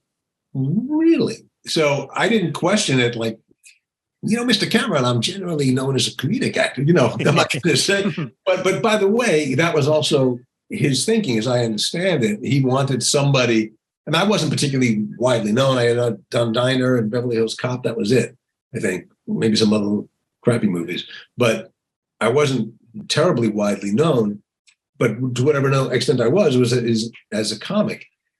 So I think part of his thing was, let me get somebody that the audience won't suspect. There'll be a lightness or a jovialness to him. And, I don't know how successfully that worked, because I think the minute I showed up, people go, this guy's no good. This guy, something's not right with this guy. Why is he? It's like the guest star on Star Trek. Like, he'll be dead soon. He's not. The red shirt. He's not going to be back next week. This guy. Yeah. But was there like excitement for you guys around this because of like Terminator? Because you had seen it. I know he had the whole like kind of gripe with the leftover Ridley Scott crew in England. Like they didn't want him to be the director of it because they didn't know any of his work. But were you guys like excited to work with him, or were you like nervous about the success of Alien, because following up something that's that much of like a mega hit is like nerve-wracking to a degree? Again, I don't think we're that clever or confident enough to go, hope this is a hit. I'm like, no. First of all, like I said, I knew there was going to be a hit And my job is like, okay, here's your part. Just do this as well as you can and don't screw up the whole movie. Because if you show up, people go, check, please. That's no good. So I certainly didn't have doubts. Even if I had doubts, by the way, if I said, the director was terrible, well, I'll roll the dice. I'm in a big movie. It's a big multi-million-dollar movie for Fox, the sequel to Alien. Yeah, what am I going to think about it? But it was James Cameron, it was Sigourney Weaver. And so I was nervous about my part of it, my piece of the pie. It's like, can I be good? Can I do what I need to do? It was interesting. I remember just the way the shooting schedule was, I didn't have any lines for like the first 2 weeks that I was shooting. I was just in the background. And as a comic, I'll just look at my lines and go, okay, I know how to make that funny, or I know how to talk. Like, now you're not talking. So what the hell are you doing? And it made me it was a great experience as an actor. Like, you can be doing something in the scene without doing anything. And it doesn't mean twirling your mustache or, stealing the scenery. It's just, who are you? What are you doing? And to the extent that I didn't bring the film to a grinding halt, I would consider that a success. It's like, Love that. That's the benchmark there. One more movie I want to bring up, because I love when we get a chance to talk to people who've worked for directors that we admire right now, but I don't think we've talked to anyone. You've only had 3 movies now that's been in a Damien Chazelle movie. You were in Whiplash, one of the best movies, period, probably the last 15, 20 years. Is there a certain style that he has that separates him? He's made 3 wildly different movies. He's got Babylon coming out soon. But you're kind of the one that's still considered like his crown jewel so far. Yeah, well, that's another one where I remember reading that script and going, it really reads. No, you know what? Before I read the script, they sent me a DVD. He had made a sample, like a 15, right? A short, 17-minute, but it was the purpose was he wanted to show people what the film looked like and what he can do and raise the funds to make a full movie. I hadn't read the script. I just saw the 17-minute film and it was breathtaking. Went, oh my God. And it was J.K. Simmons. It wasn't Miles Teller. It was another really good young actor. But the camera work, the script, the intensity that was there. And I literally thought, well, why is he going to make this into a feature? This is great. This is like the best 17-minute movie I've ever seen. And then they sent me the script and I went, oh, I get it. So because there was no father in the 17, so I was talking myself out of a job. I'm like, and so there was no father in that short one. But when I read it and it's like, okay, he's fleshing it out. Now I get that. That was literally like the 17-minute middle sequence where he throws the chair and that first horrible rehearsal section. And I met with him. And it was a great role. It was beautifully written. It wasn't, a lot of work. I don't think I worked 5 days on that, maybe 6. And the part was small, but it was beautifully written. And he was freaking 26.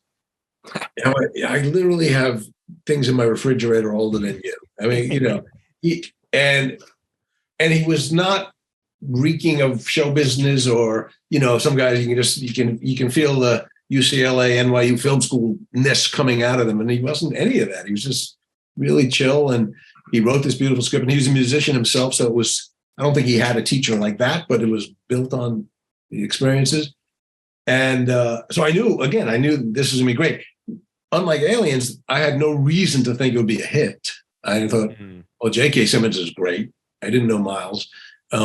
But I knew Damien and I knew the script. I said, well, this is going to be beautiful, if nothing else. And I certainly know how to do this. And when I saw it, the first time I saw it was it premiered at Sundance. It was the event that kicked off Sundance that year. And it was it had the 2 prestigious, it was like the opening event and it was in the big theater. It was like a 2,000 seat theater. And it played like Aliens. I mean, people were grabbing arms of people next to them. Like, no, he's not going to throw the chair. Oh, fuck. He threw the chair. I love that. And it was breathtaking. I went, this is a movie about a music teacher. And a little bit the kid and the father, but this kid and a music teacher. And he was able to turn that. And that to me is kind of my favorite thing, so yes, I'm in Aliens and Stranger Things and I get the scope of those things. But to me, when you can get intensity from really small scale, that's what life is, right? I mean, it's father and son and teacher and the role that was so appealing about it to me was, and as a father, I know this is like your kid is a certain age, they're going to do what they're going to do, and you can't really control it, and it's painful to watch sometimes. And that's what was in the script. Like, oh, I can't kill the teacher, and I can't lock my kid in the basement, so I just going to have to wish for the best. And it's a very tough position that parents are in. You'll see someday, or you won't. Much well, wish us luck in that department. Last thing before I let you go, very quickly related to that, though, your character in that movie, it's a back and forth between your character and your son in the movie, but it mixes candy into the popcorn. Are you a candy in your popcorn guy? Or are you just plain regular popcorn, no candy in it? Here's the funny thing. I am a strictly popcorn guy. But for years, I had a running, I wouldn't say a fight, but a animated conversation with my friend Helen Hunt, who was a big fan of, I can't remember, that was Junior Mints, I think M&M's. I went and I would say, but why, you understand why you're ruining the popcorn and you're ruining the M&M's. They're both great, but it's like, I'm not a fan of fruit and Jello. I'm not a fan of mixing. I don't like an M&M peanut. I don't like a peanut M&M. I like a peanut. I like an M&M.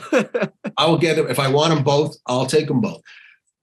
But it always struck me as a thing. And so there was a scene that had to be cut because we didn't have enough time, where Miles and me are walking out of the theater, and we have this conversation. And so whatever was in that scene, we had to sort of put into the theater itself. And I thought, that would be a really tiny but true thing, that a father wants his son, this is how you eat popcorn. And so I was willing to take the other side of the fence. I took Helen's side, and he's run down. I go, oh, actually, what was it? Did I mix it, or he? I think it was either one of them, but I just know your comment. It's one of my favorite lines of the movie. You just go, you're like, I thought you liked it. He goes, no, I only do that because you. Oh, yeah. I know. I said, mix it up. And he said something like, I don't like it. And I looked at him, I said, what's the matter with you? Or I don't understand you. And we just like, of all the things to fight about with your child. Like, yes, M&M's with the popcorn. Oh, have you learned nothing? Have you learned nothing from me? I love it. But those are the things. Yeah. Thank you so much. This was a wonderful time. Reboot, Hulu, check it out. Absolutely. This. I hope we get to talk to you again. We will do it again. Tell your people. Has anybody watched this, by the way? Do people? It's not watch live. It'll be later. Yes. Yeah. All right. Tell them. So one of the things that nobody has seen, or 11 people have seen, is I did a show 5 years ago called "There's Johnny," which is on Peacock now. And it's I'm not in it, but I wrote it with a buddy of mine, and it's about a period, and that was important to me. In '72, it takes place at the Tonight Show, Johnny Carson's Tonight Show, and it's about a young kid who is enamored with Johnny Carson. His family loves Johnny, and through some funny circumstances, he ends up landing a job, and it's so these fictitious characters, but taking place in the real world, and we use actual clips of the Tonight Show that they're offensively filming. But it's one of those shows where, thank goodness for streaming, because at least it can live now. And anybody who watches it going, where was this? I go, yeah, you missed it. It was on, I think it was on Hulu originally or somewhere else. But we can talk about that next time, and hopefully we'll hold you to that. All right, guys. Thanks a lot. Thank you so much. Yeah, have a good one. All right, thanks to Paul. We're Ken Jack and I on a first name basis with Paul Reiser now. He was really funny. Like, and that show, like I'd seen on the banner for Hulu and stuff, and I was like, oh, I'll get to it. I'm not sure if I'm into something that's like kind of meta in this sense. I watched it before the interview. Genuinely pretty funny show. I liked he had some he had a good breakdown of it. Even talking, he's like, nowadays everything's like, can you say this? Can you not say this? He's like, the kind of the fun part of the show is that we can say it. Exactly. Like, and the cop out is that they can just say like, oh, well, it's on purpose. We can kind of be edgy, but in a way that's like also acceptable. Yeah, it was kind of, but then all the alien stuff, and it was a fun interview. He had some cool stories. Any Whiplash questions? We did. We talked about Whiplash. Yes, we did. Yeah, we talked about Whiplash. Talked about him meeting Candy in the theater, putting the candy in the popcorn, and he talked about Damien Chazelle. It was it was cool. He talked about James Cameron. It was a neat interview. Next up, 2 reviews, Enola Holmes 2 and Weird. Let's start out with Enola Holmes 2, the sequel to Enola Holmes, which came out 2 years ago. 2020. Yeah, which we really liked. Really liked Enola Holmes. Enola Holmes takes on her first case as a detective, but to unravel the mystery of a missing girl, she'll need some help from friends and her brother Sherlock. Millie Bobby Brown is back as Enola Holmes. Henry Cavill back as Sherlock Holmes. Great hair once again from Henry Cavill. He's great at the floppy hair in the front of his face. Oh, yeah. He has made that his signature thing. David Thewlis, excuse me. Harry Potter, speaking of. Mm-hmm. Harry Potter legend. Oh, yeah. Not in enough. That character was just simply kind of cast aside too much. Great in the book too, Lupin. Great in the character. books. Right, that's what I've gathered. People always say like Lupin was a little more significant, should have been more in the movies. Sharon Duncan Brewster was also in Dune. Yep. She got stabbed in Dune, but then she pulled him into the fucking worm. Shia Lude. Helena Bonham Carter back. I just read the synopsis. It's getting pretty well-liked, favorable marks and reviews. I think this was an anticipated release, at least in terms of Netflix stuff. Very high critic score, 93% on Rotten Tomatoes. That's too high. Yeah. Well, what are we doing here? 93% approval right now on Rotten Tomatoes, 82% audience score. But the actual rating, where do they probably have like the B's. I liked Enola Holmes too, but I definitely did not like it as much as I wanted to like it. I gave the first one an 84. I think Kendrick gave the first one an 89, but we both liked it like a very similar amount. Enola Holmes 2 has a lot of stuff that's really enjoyable and fun, but I think too much stuff. I think it's just simply too many things. This is not my, I'm kind of just throwing like a dart here, and I think this is kind of my ceiling. I'm going to watch it again because I did enjoy it, but I kind of want to I always kind of watch things once or twice. This isn't like the 77 to 80 range for me because I really liked it and there's a lot of good stuff, but man, this could have been so much better and it's just not as good as the first one. It is. I like that they involved Henry. Like the things they did to make a second movie, I like the attempt, but it was just too much. Mm-hmm. Like I like that Henry Cavill's more involved with Sherlock Holmes, but it kind of muddies the story up a bit. I think they could have. I think I don't know what the best way to describe it is. I think they could have maybe. I get why her detective stuff is separate than his because it's her story. Mm-hmm. But if you're going to involve him, I think you kind of have to go all out and do it. Yeah, have them actually work together. Like I think they have to kind of work together, which I think they will in the next one. Although she did explicitly deny him when he asked her to do a detective agency with him. That is true.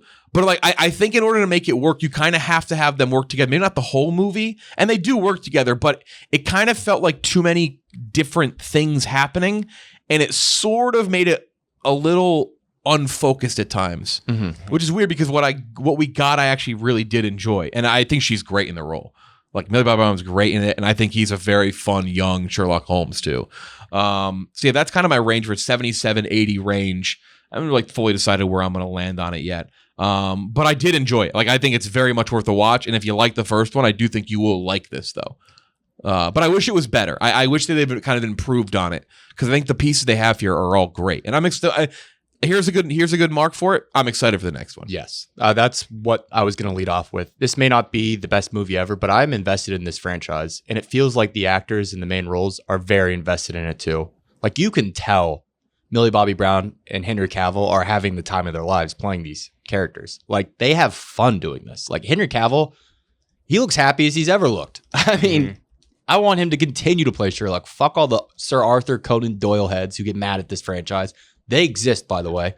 Found them on Twitter. They were like, not surprising. They do not like this franchise, but it's just fun. Like it is what Netflix should be always striving for when it comes to their movies is just cheap, fun action, something you can flip on and watch with the family, nice little adventure, some jokes here and there. It's just a good time. I would land at 65 for my score. I didn't like it nearly as much as you did, Jeff. I think there's a lot of issues in the movie. I don't think it's nearly as funny as the first one. And I do think it's very unorganized. It's all over the map. In the last 20 minutes, boy, do they drag. Boy, do they drag in that last 20 minutes. Yeah. There's like a second ending that There is a second ending. That's the worst, right? Yeah. I mean, it keeps going for a little bit. And you're kind of like, they did a Morpo Blorpo moment post credit with what's his name coming and being like, "Hi, I'm Watson, Patel, Dr. yes. John Watson." I'm not gonna lie, it worked for me. I did, but it was the ultimate more blurple. I gave an audible. Let's go. Like I was like, you gave a let's go. Yeah, it's like John Watson. You gave the baby. same reaction to Joe Mixon's fifth touchdown yesterday that you did to John Watson showing up in a post credit. Yeah. Did.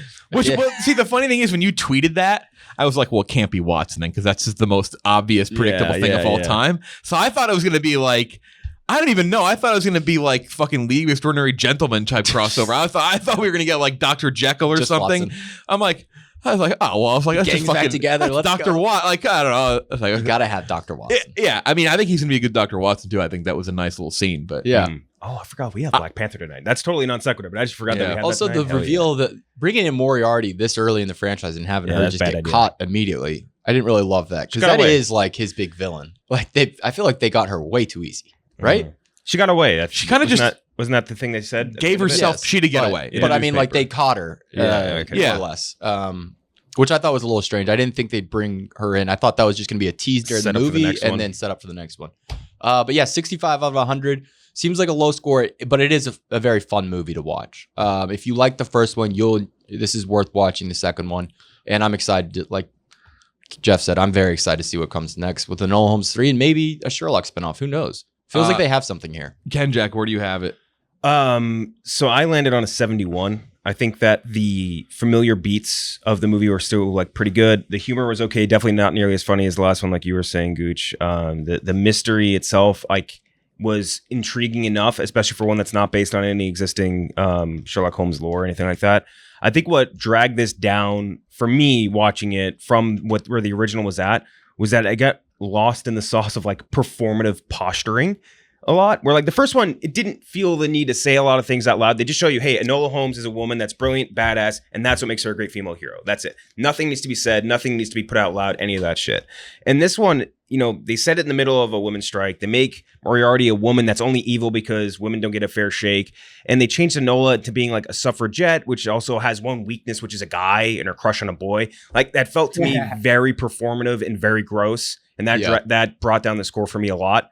But other than that, I think Millie Bobby Brown is so good in this role. Like she's perfect, absolutely perfect. Henry Cavill, who initially I was like, I don't know how well he's going to play like this super smart Big, detective jacked. guy. Yeah, this big boulder of a man. Massive Henry Cavill still works. I agree with you and both of you guys in that. Like I think that his addition and being like almost a sort of co-star in this one versus being in the peripheral of the last one definitely kind of made it a little disjointed, and that kind of dragged down the movie for me a little bit as well. But other than that, again, there's a lot of fun. David Thewlis is a good bad guy. He did a lot of. If any of you had seen Fargo, I think it was season 2.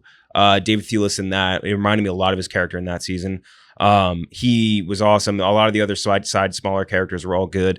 The way that they unraveled the mystery, I thought was solid as well. Just like you don't need to kind of fall into that really gross, hollow, performative activism, and that to me it just felt nasty. But other than that, I really enjoyed a lot of the fun aspects of it. Yeah, and Chris, let's get your thoughts. But I think that's the big thing for me too. Going back on it, is I think Millie Bobby Brown is so good in this role that I don't think you need to convolute it and make it like it's a mystery. So it needs to have complications, like a mystery element to it. But I don't think you need let her shine with the charm. You don't overcomplicate the story, right? Yeah, she's a very cool, strong, capable character without her having to look at the camera and say, I'm a cool, strong, capable character who doesn't need help. Like, and that's a woman, and that doesn't need a man to help me, even though she kind of does, because again, it revolves around her crush on Lord Tewksbury or whatever. So, yeah, Lord Tewksbury. Lord Goofball. Yeah. Chris. Lord Fleshy British Goofball. I'm very similar in terms of how I feel about this to all you guys. I think it's a well-made movie. I think it's well-intentioned. Now, okay, this is a little sidebar here, and I'm not going to rip her too much because, she's fucking 18. Millie Bobby Brown annoys the shit out of me, but I think she's a really talented actress, and I think she's going to be like a massive, massive megastar. I was watching this thinking, you know what she is? She's what we thought Chloe Moretz was going to be. Like, she's just a really charismatic performer, good actress. And she's excellent in this role. My big issue, and this has been a running theme since I've been on this podcast, why the fuck is Enola Holmes 2 hours long? I mean, what are we doing? Because that's another problem, is that I can't tell if this series wants to be catered more towards like that young adult crowd, like that teenage boy, teenage girl crowd, or if it wants to be something that's a little bit more adult. Like it's PG-13, and I feel like, it's basically a Nancy Drew mystery. Like, I don't really understand why it's, I think tonally it's a little bit off. But it has its fun moments, like the way it's directed. And really your central performer carries this whole thing. So, I mean, like I always go a little bit lower than you guys just anyway. I have it at an even 60, but like, I do think more people will enjoy this, than they won't. It's a very difficult movie to dislike just because the actors and the characters are having so much fun. And look, I think the mystery genre, Knives Out, it was a big reason for this, is kind of back into the forefront now. And I think it's a perfect genre to put on something like Netflix, where people can kind of just sit back on a Sunday afternoon and watch it. So yeah, a mild recommendation from me. I wasn't crazy about it, but I definitely see the merits and I see the appeal. I hate complaining about time. I really don't. Like it's, if you listen to the podcast long enough, I like long movies. I don't like making the time argument, but I think you can almost mold the time argument into an argument about just the story. It's just too much story. Like, I think that's the thing. Yeah, it's like kind of one and the same. Yeah. I think that's the thing here. It's not like it's one story that's too long. It's like you have too many things here. Like you can tighten it down. It's not even about the length. Like it's like make it more focused. And I think naturally the story probably becomes a little shorter, but it was just too many. It was just too many things, and it had a lot, like the storytelling element of like how they would show things and they would rewind and kind of show you. Like, I think that works, but I think it's like maybe one too many times. Like, it's too much stuff here, and I think you need to let it be a little more loose and fun, because she's so good in that role, and so was Cavill too. Mm-hmm. And I would also argue a lot of that stuff, like the reverse going back, and flashbacks, flash forwards, is, I think, very derivative of the Guy Ritchie movies. I felt like, I do feel like they definitely are fans of the Guy Ritchie Sherlock Holmes movies, because you can feel a lot of that charm in there. Yeah. I mean, I still want the third one, which Me has too. been I hope you get it. rumored out there for forever. No, We'll get there. we'll watch it. I just want Netflix to do more of this kind of stuff. Yeah. Like Red Notice and things like that, they just feel so hollow, where the actors are just showing up for a paycheck. You can tell the writers weren't very invested in it. Like, you can just feel the emptiness behind that movie. Whereas this, you can, even if it doesn't land, you can feel that everyone behind the scenes and everyone on screen are invested to a degree in what's happening. So yeah. No, more of it. Give me more Holmes. Fuck you, Sir Arthur Conan Doyle. So we're kind of all in the same spot. This is in like the C range for basically all of our thoughts. Kind of like in that like mid-tier level, not as good as the first one, but still, like, if you tell us they're making more, I'm saying, okay, that's good. I think that's kind of where we all land. After that, let's talk about Roku's movie, Weird, the Al Yankovic story. Daniel Radcliffe is Weird Al, and an unexaggerated true story about the greatest musician and sex symbol of our time, Evan Rachel Wood, Rainn Wilson. I like this quite a bit. I will say there is definitely, like, you could definitely suggest this to somebody who may not know or care or like Weird Al and be like, what the fuck was that, dude? It is parody to the absolute capital P of the word parody. Like, this is a parody. I had a fucking blast with it. It's very fun. It's not perfect by any means. It's not the greatest musical comedy thing ever. This ain't no pop star, but it's still pretty good. I mean, if we're talking about which one I like more out of these two movies, I definitely like this one more. I think this was actually really well done. It was funny. I don't think the jokes got tired. I was worried that the joke was going to get tired very quickly. Like, but then again, it's like this was made off a fake trailer from Funny or Die. Yep. Yeah. And it still worked. And that's what I said about Ted Lasso. You're like, they made it off a fucking NBC Sports commercial where he coached Tottenham. But it ended up being it's going to be a good show. For somehow they stretched that fake. Was it Aaron Paul who was Weird Al in the Funny or Die thing? Yeah. They somehow made it work. I like this like a lot. Like, I'm curious how I'll feel in repeat viewing, but I laughed the whole time. It kind of kept me on my toes in terms of like the turns it would take because it's so ridiculous and exaggerated. But it's that perfect layer of like, wow, I can like this is obviously fake, but perfectly fake and parodied. I liked it a lot. I gave it an 84. I really enjoyed it. Ken Jack. I landed on an 81. I really enjoyed a ton about this movie. I think a lot of it just kind of revolves around the way that they decided to sort of structure it. Like their takes on the history of Weird Al and like the way that they kind of like adjusted a lot of stuff. Like for example, one thing I loved a lot about it was that Weird Al invented Beat It or Eat It before Beat It. Like that killed me. A lot of really cool little scenes in there with cameos that like didn't feel like.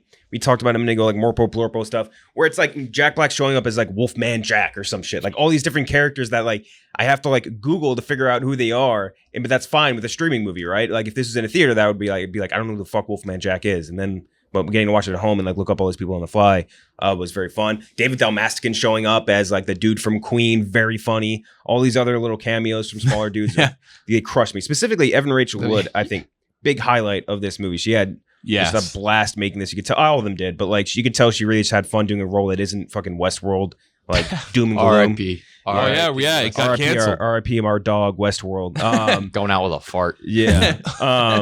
But there's a lot of very funny stuff with this. I think Daniel Radcliffe was like I was afraid he would be the main vessel of the movie, but he really wasn't. You know what I mean? Like it was really the surrounding of him was what was more important.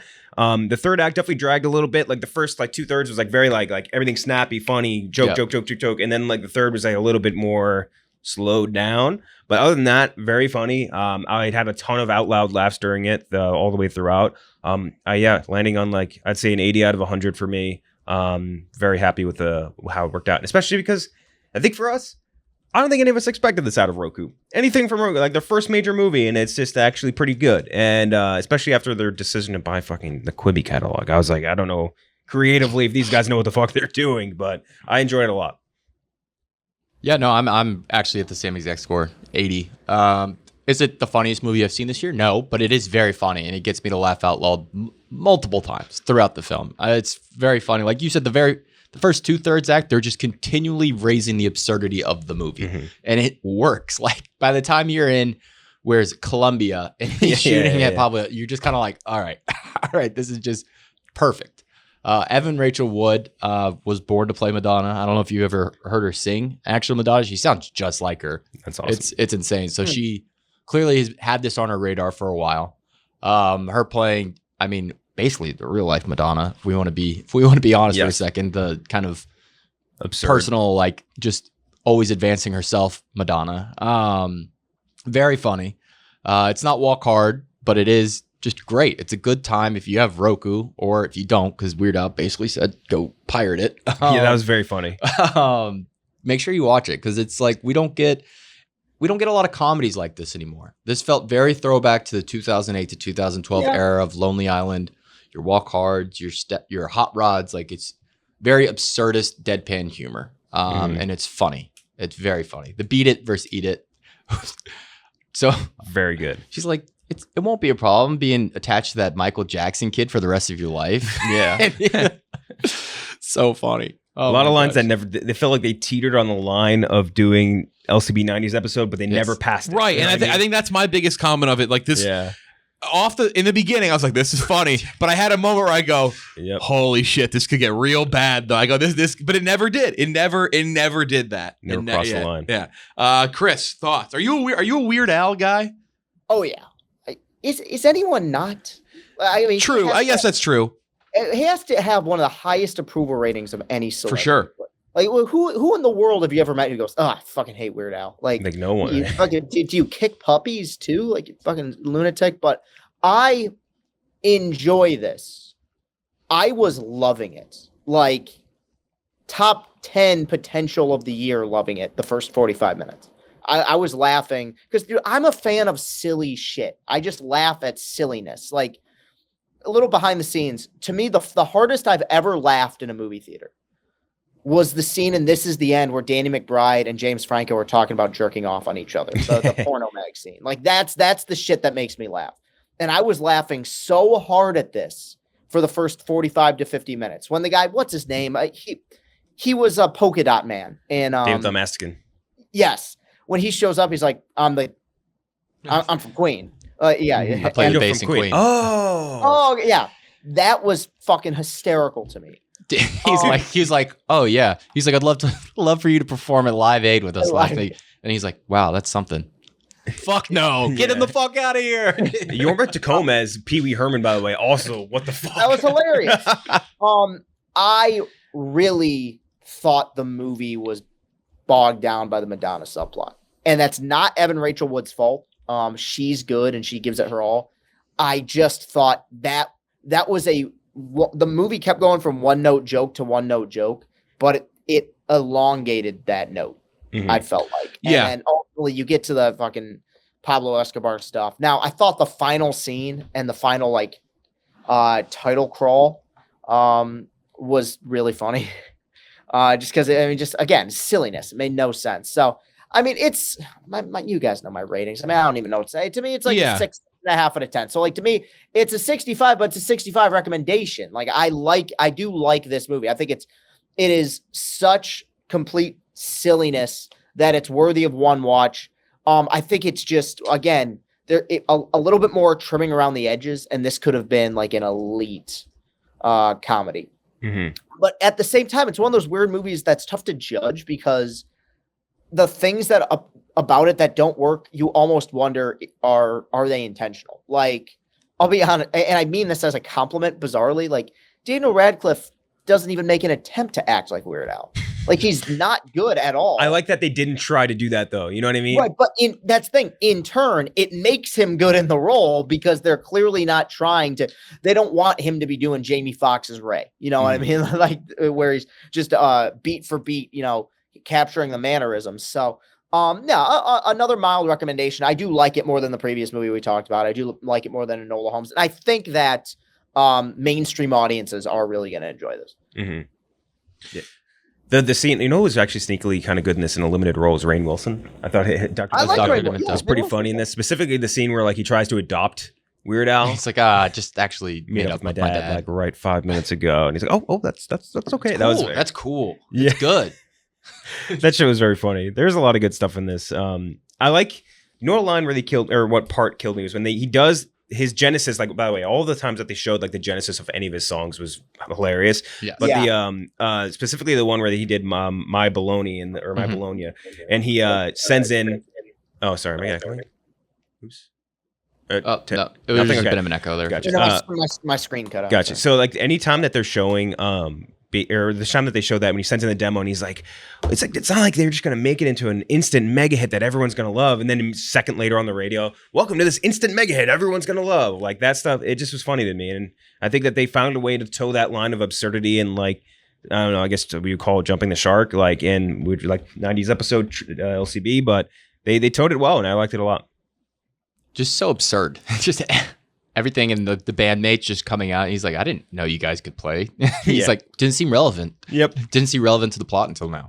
Mm-hmm. You know what was the thing that made me laugh was they keep referencing this factory that his dad works at, and they just keep calling it the factory. Yep. They won't say what it Like, is. Son, you need to go. It's like the family business. Like, keep going back to the factory. Yeah, I thought that was fun. Mm-hmm. What is your all's favorite Weird Al song? The Phantom Menace parody. Yeah, I was probably gonna mine say. too. I just Yeah. grew up with that so much. He does a better. Is that the American Pie? Yes. Yeah. Yeah. Okay. Yeah, he does a better job of explaining the plot of Phantom Menace than George Lucas did. Like he almost makes it seem like a movie that isn't a complete mess. Yeah. He's very coherent. Actually, What's yours? I like Amish Paradise. Yeah, I mean, Amish Paradise is that's a standard very great funny. pick. It was very funny. I mean, just hilarious. It was a little awkward during the Coolio part. Yeah. It was like he just passed away. Maybe they delayed it a little that. bit for that. I don't know. Yeah, so we're all kind of in the same spot with all both these movies today. Lights Camera Barstool is sponsored by BetterHelp. Unfortunately, life doesn't come with a user manual, so when it's not working for you, it's normal to feel stuck. Navigating any of life's challenges can make you feel unsure, whether it's career change, new relationship, or becoming a parent. Therapists are trained to help you figure out the causes of your challenging emotions and help you learn productive coping skills, which makes therapy the closest thing to a guided tour of the complex engine called you. I've talked about it before, but I used BetterHelp over the pandemic because I couldn't get to my actual therapist's office. Really, really helpful, and there's a lot of great options behind it. And whether it's helping you learn coping skills, self-empowerment, dealing with trauma, etc., you can benefit from therapy. As the world's largest therapy service, BetterHelp has matched 3 million people with professionally licensed and vetted therapists that are available 100% online. Plus, it's affordable. Just fill out a brief questionnaire to match with a therapist, and if things aren't clicking, you can easily switch to a new therapist at any time. It couldn't be simpler. No waiting rooms, no traffic, no endlessly searching for the right therapist. You can learn more and save 10% off your first month at betterhelp.com/lights. That's betterhelp.com/lights. Lastly, one more thing to go. We're going to rank stuff. You want ready to jot these down? Yeah. Okay, here we go. Top 5 music biopics. Top 5 music biopics. Go to movierankings.net. I understand it's not updated. I don't want to get into it. Try and update it. But in the meantime, there's still a big catalog of movies in there. So go. We're updating. We are updating as best we can on our end. Movierankings.net. You can go find our scores for movies, where things are streaming, and just trailers and stuff too. You can't pick a movie, filter it out, randomizer, all that, and more. Top 5 music biopics. I'll start off. Number 5 for me, 89 out of 100, Ray. I left off the pianist. The pianist, yeah. The pianist. I left off the penis. I'm sorry. By the way, he's had a great comeback recently. He has. Adrian Brody, like he was doing that Dragon Blade shit, and he all is of a sudden such a he's piece back of shit in limelight. Succession. We just talked about this, but I did the rewatch. He is such an asshole in that. So funny in that. But he's like, you don't think he is because he's with fucking Logan and Kendall. So you're like, they're the assholes, but he is an asshole in that. His daughter was not really sick. She's like doing backflips in the pool. He's a huge piece of shit. Him as Pat Riley was great too. just a depressed ex-player just sitting in his garage watching old highlights. Ray, 89 out of 100. Jamie Foxx is like unreal. Maybe the best performance out of all 5 of my movies too, though. Obviously, won an Oscar, but he was so fucking good. And now anytime he does impressions of celebrities and stuff, like I just go, it's like he did Ray, and then he just unlocked something. Jeff, did you hear on the long take when we played his Trump impression? Dude, Jamie Foxx has maybe the best Trump. I believe it. I believe it. Real. It is the best Trump. The draft we did was the most talented, like dual threat, like musician. Him doing Robert Downey Jr. on Rogan. Yeah, we talked about this. We brought that up. Yeah. He might be the most talented. I mean, he probably is the most talented person in the world to just be able to do really whatever he wants to do and be world class at it. Yeah. What's the movie he talks about when he's Motherfucker Jones and Horrible Bosses? It's You're talking about that. we were just talking about snow falling on cedars or something. Yeah. Like fuck, I don't remember what it was. So you have seen the movie? Yeah, that's one of my dude, favorites. Yeah. so good. Ray, 89 out of 100. Ken Jack. For mine, I think my first one's gonna have to be Walk the Line. Walk the Line. Unreal for many reasons, but I would say, and it's a 94 for me as well. I think that one of the most impressive things about it was that both Joaquin Phoenix and Reese Witherspoon sang. Like that is, to me, it's always been the mark of it. Like it's now, we talked about this with Bohemian Rhapsody as well. It's not like you can just sing Freddie Mercury, like no one can. So, but like with Johnny Cash, I'm still like very impressed with how Joaquin was able to get the voice. Same with Reese Witherspoon, and I think the acting was phenomenal. Obviously, 2 great actors, and the song sounded great. Impossible not to, like, at the very least, respect the shit out of that movie. So yeah, it's got to be my number 1. Chris. All right, real quick. We are limiting this specifically to like mainstream releases and not documentaries about. Yes. Okay. All right. Then number 5, and people are gonna think this is a cop out, but it's based on a true story. The Sound of Music. I almost put it in there because it is, but I was like, I'm going to exempt that as well. Yeah. But no, it is. It is. No, it is. Yeah. So that's number 5. Sound of Music. Oh, what a fucking movie. That, for growing up, that was the longest movie I've ever seen in my life. Wait, fuck. Were we going 5 to 1? Yeah. I just did my number 1. You just did your number 1? That's my number 1. That's tough. I mean, I guess I'll go to. It's tough. Gooch. I'm going to go Rocket Man. Number 5. Okay. Filling out my list right now. Number 5, I'd put Rocket Man at a comfortable 89. There's a lot I love in there. There's some stuff where it drags out a little bit. But in terms of theater enjoyment, boy, is that a fun fucking movie to go see. I mean, the spectacle, and it perfectly encapsulates Elton John's discography. And I really respect the decision for Taron Egerton to go out and actually sing those songs. Because it adds a new twist, and it's not just like watching Bohemian Rhapsody, where it feels almost like a YouTube compilation of Queen songs.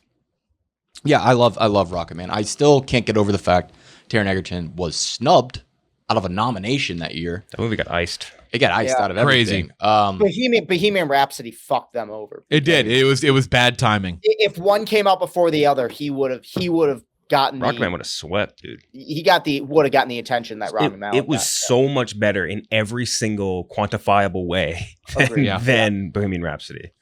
Yeah, great movie. Also, Richard Madden banger. Yeah, that's right. Number 4 for me is Walk the Line, 92 out of 100. I mean, basically what Ken Jack said. It's amazing music, great acting. They also make Joaquin Phoenix look like a behemoth of a man. Mm-hmm. And he's just this tiny little lad. Great movie. Holds up so well. And always gets me into like a Johnny Cash kick too whenever I watch it, whenever I toss that on. I try to watch it like once a year. It's one of my favorite music movies. It's on my list. That would make sense. 92 out of 100, Walk the Line. Ken Jack. Do I go to number 2 now, or do I go to number 5? Go backwards. Yeah, go say Okay. 5. Well, my number 2 is Rocket Man for a lot of the reasons we were just saying. It's a 90 out of 100 for me. Again, mostly because Taron Egerton was like so good in the dual threat sense of it. Like he's phenomenal, like really, really, really good singer, and also he acted his ass off in that movie. Great credit to our good friend Matthew Vaughn, who also did an awesome. He was a producer on that, right? And Dexter Fletcher, I think, directed. Incredible job on that movie. And I think as far as ones where they didn't really pull a lot of punches, this is definitely one of them as well. Like there was obviously a ton of red tape and a lot of creative editing with Bohemian Rhapsody. You didn't get really much of that in Rocket Man. Like I think that's what Elton John said too, right? He's like, you can make the movie, do whatever you want. He's like, I'm not gonna tell you to like put rose-colored glasses on anything. And that I love that. So yeah, that's my number 2. Number 2, Chris, number 4 for you. Walk the Line. Yeah, I think that he'd been in prominent stuff, but I feel like Walk the Line was the moment where people realized actually 2 things. One, Joaquin Phoenix can be a major charismatic powerhouse actor, and 2, that was James Mangold, right? Yes. Yeah, that was I think one of his big breakouts. That and Copland, great movie by the way. More people should watch that. Been a while since I've seen it, but it's a very recognizable movie. Yeah, Walk the Line. Mm-hmm. Gooch. Number 4. I don't know if this is going to end up on any of your all's list. A little bit older. Coal Miner's Daughter. It's not, but that's yeah. I mean, it's a great movie. movie. It's about an artist from Kentucky. It's a movie I That grew is, up that's watching like a lot. gospel. Loretta Yeah. Lynn. Is that what's the number 1 Kentucky movie? Like, what's the movie that you guys? Elizabethtown. Oh no, wait, wasn't Logan Lucky in no, it's West Virginia. Fuck, never mind. Obviously not Kentucky. I mean that It has Kentucky energy though. It does have Kentucky there's energy. Not a lot of Is October Sky in Kentucky? Glory Road, which And that's what I was makes going to Kentucky say. look bad. Yeah, it's not a good Kentucky. Movie set in Yeah, Kentucky. I mean that would be up there. American Animals is Kentucky. Yeah, that's actually about. Secretariat, U.S. Marshals, My apartment used to look down at the track that Secretariat was filmed at. Harlan County, USA. That's good too, but I don't know if I would. American Animals, very underrated movie. if you've Very never seen it. underrated, It's about yeah. a heist that took place at the college that pretty much shares campus with UK. Mhm. Very, very cool. Evan Peters. Coal Miner's Daughter. That's your Battlefield Earth is set in Kentucky. Yes, that's actually yes. Holy shit! Never mind. That's the number 1. Kingsman 2. Kingsman 2. Yes. Man, I forgot about that. Channing Tatum's in this movie. He's dead. Yep. Yeah. Or he's in a Immediately coma. He's in a coma for the Yep. entire movie. And a 90 for Coal Miner's Daughter. My number 3, 94 out of 100, Straight Outta Compton. Big Oscar snub. Yeah, it really was. Huge Oscar snub. Fantastic acting all movie. Great story. Just one of those things where you're like, you know what? They found a way to take multiple storylines, multiple people, and they could have made it, and this is kind of how Bohemian Rhapsody, even though it was the Freddie Mercury movie, they could have made it, I guess, not safe per se, but they could have really made it by the numbers, and it wasn't. It had some grit to it. It was raw. It was emotional. You kind of hated the people you needed to hate. The Paul Giamatti character. Yeah. It was just so well done. I mean, O'Shea Jackson Jr., all those guys, like they just did a great job. It was very well written. I left that theater saying this is one of the best movies I've seen all year, and it ended up being one of the best movies I saw in that year. Yeah. And the fact that it got snubbed in so many ways was just crazy. That was the best picture nominee in my opinion. Straight Outta Compton, number 3. Ken Jack. My number 3 is Ray for a lot of the reasons you guys said. It's a 90 out of 100 for me. Ray, we talked a lot about Jamie Foxx. I do think this is one of the more impressive performances in a musical biopic. The movie maybe not as good as like Walk the Line was, like just structurally, but as far as like performance pound for pound goes, I mean, Jamie Foxx's Ray is probably better than Joaquin Phoenix was as Johnny Cash, because not only did he have to do the voice, which is extremely hard, but he also like caught all of his mannerisms basically to the fucking minute little details, which was insane. Really, really enjoyed his performance in that. So yeah, gotta go with Who plays his the wife Ray. in Ray? Kerry Washington. Yeah. Kerry Washington. That will be my number 3 pick as well, just to piggyback right there. Same. It's my All right, number so 3. then we could all just kind of give it a round of applause because it is fantastic. Jamie Foxx, I mean, just fucking incredible. One of the great lead performances ever, and I would argue, because I'm not sure exactly where he was in his career at this point, but was that kind of the moment when people went from, okay, this guy's a legitimately talented comedian impressionist to, God, this guy can be an amazing actor. Yeah, I mean, it lifted him into a whole different echelon. Yeah. I think Collateral came out first that year. That but was still, that was One of the ultimate cable TV movies, I Collateral. fucking love Collateral. My man, baby. Chris, you're number 3. It's also Ray. Okay. Yeah. So we can just move on. Rocket Man for me at number 2, 94 out of 100. I mean, we gushed about Rocket Man for a long time. Some of the covers on that album are as good as some of the, and that's crazy to say, but like, there's a couple covers from that album that are unreal. I love the Honky Cat cover between him and Richard Madden. It's so fun. It's a very different. Saturday Night's All Right for Fighting's amazing in that. Great. He's got really good pipes, even like not beyond that and like singing stuff. Like he can really sing. I mean, that movie is just, that is the best definition of breaking the mold of a biopic and just being a little different. I know it's a musical that turns some people off, but it's different. It feels real. It doesn't feel, and that's kind of the funny thing with the Weird Al thing too. He's like, fuck it, I'm not gonna make just some boring ass like squeaky clean thing. I'm gonna just feels authentic to Weird Al. I would not want to Rocket watch Man that. feels authentic to Elton John. That's the thing with Bohemian Rhapsody I've complained about. It doesn't feel authentic to what Queen or Freddie Mercury really were. And Rocket Man feels like you're watching the Elton John movie. Like in his head, when he thinks about his life, he thinks about it in a musical where he's sinking to the bottom of the pool with a piano and like. Yeah, that movie was fucking the Brian May biopic. Top tier. The show-stopping moment of him first performing at, what is it, La Rodeo or where the club in LA. Where they all float. And they're all floating. Like, that's such a show-stopping moment. I'm sure that's like Crocodile literally Rock. probably how he felt like in that moment, like floating with everyone else above the stage. Like, yeah, visually that movie is fucking incredible too. Like, just so cool. Number 4, Ken Jack. Number 4 for me, we technically never specified that it couldn't be a fictional biopic. So mine's going to be Walk Hard, the Dewey Cox story, which I think is genuinely as like a semi-parody of Walk the Line. I think it is incredible even in its own right. It is so fucking funny. I think the singing in it and the songs they choose to do are also really good. And all the cameos, the little other parts. It's one of my favorite comedies. I think it doesn't get nearly enough love. It's an 89 out of 100 for me. John C. Reilly in that movie, like I think for maybe most of us, because we watched this, like, I think for us this is like middle school, maybe early high school. But like we're like, oh, John C. Reilly, the dude from Step Brothers. That's like, I don't know, he's the second fiddle to Will Ferrell, and then he's in this movie and he's incredible on his own, and this is like as good or better. Another Beatles movie. Another Beatles. That's one of the funniest. The Beatles. Was Schwartzman, Paul Rudd, Justin Long, and Jack Black. Jack Black is fucking. That's been my Twitter. That's been my Twitter banner for 8 years now. It's so funny. Is them as the Beatles. Paul McCartney's a cunt. It was just so fucking funny. Oh man, I love that movie. Chris, number 2.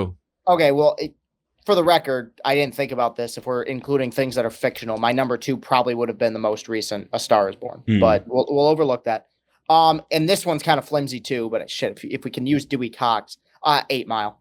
No, 100% counts. I mean, Eminem is my musical deity. And it's one of those things where 8 Mile to me is it's like a time capsule of a movie, because people don't understand, like, Eminem in 2002 was the biggest, like maybe the most famous person, or at least musical artist in the world.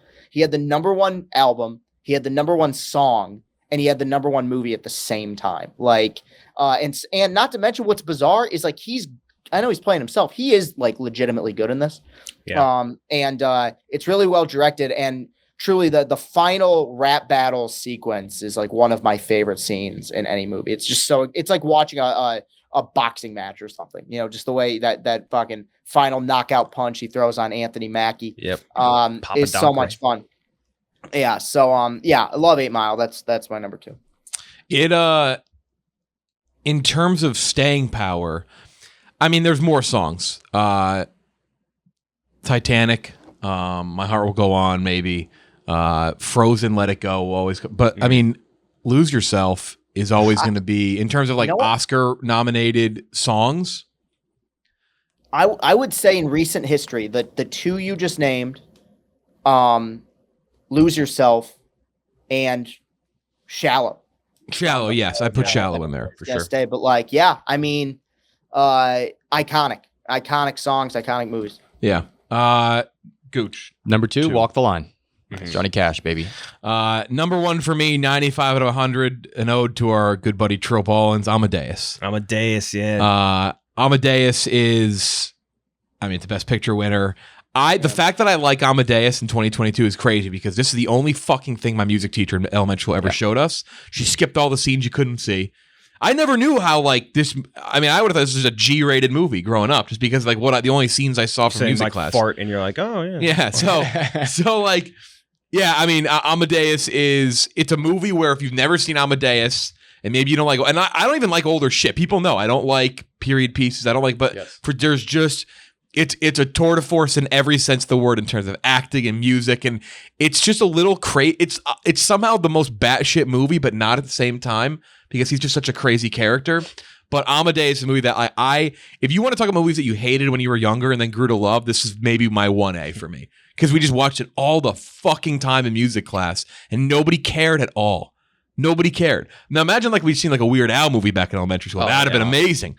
That'd have been unreal, like holding your Running with Scissors CD, and then you get to watch. But no, Amadeus now. I mean, now it's just an unbelievable movie. So yeah, that's my number 1, 95. Seeing him pop up in White Lotus just farting. Yeah. Ken Jack.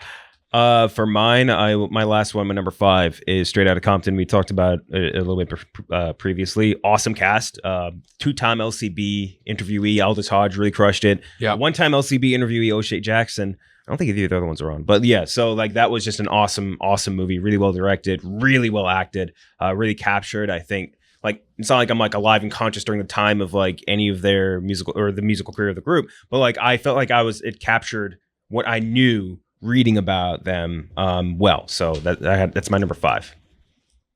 Chris. Right. Well, ironically, your number 5 is my number 1. It's Straight Outta Compton. Because what Straight Outta Compton, and to be honest, I forgot Aldous Hodge was in that. I love that guy. I think he's great. But what Straight Outta Compton did for me that some other biopics don't do is that I come out of some of these musical biopics and they put it out there like, hey, this artist was so influential. They changed the world with their music. And sometimes I just come out of them and shrug my shoulders and say, okay, they were an artist. This movie does such a great job of establishing why these guys were important. That's a good point. That's a good way to put it. And what they meant to musical culture and rap culture and the influence that they had on that genre. And it's a lot of these biopics get so goddamn dour too with and not to say that Straight Outta Compton isn't sad, but there's a crowd pleasing element to watching these guys like just rise up through into prominence, and it's a unique movie, and it's so sincerely directed by F. Gary Gray, and the fact that there were a lot of things that at the time you thought might not work. Ice Cube's son is playing him. Is that going to be stupid? Knocked it out of the park. Great chemistry among the actors. And Paul Giamatti was kind of held the whole thing down. I thought he was excellent, and ultimately there is a heartbreaking element to it, but the word that I always use to describe that movie is fascinating. The fuck the police scene is in Detroit, right? In that movie? Yeah. That was that like that thing in terms of what you were saying about like cultural impact, that scene was like one of those. It was just like the build up, the tension in that scene, and just kind of how it pops off. Like there are so many of those moments where, I mean, I'm not old enough to like, none of us are old enough to have lived through that as like we were like conscious and like, carrying around, tape decks and like listening to like but you that's I think the best. That's a great way to put it. Like the mark of a good biopic, or maybe you didn't grow up in that era, or like know it perfectly. It's like, can you feel the cultural impact? That's why I was kind of like. I mean, I bring it up all the time. People versus OJ. God, you love the shit rules. People versus OJ fucking rules. Because how many times are you gonna see something that is also?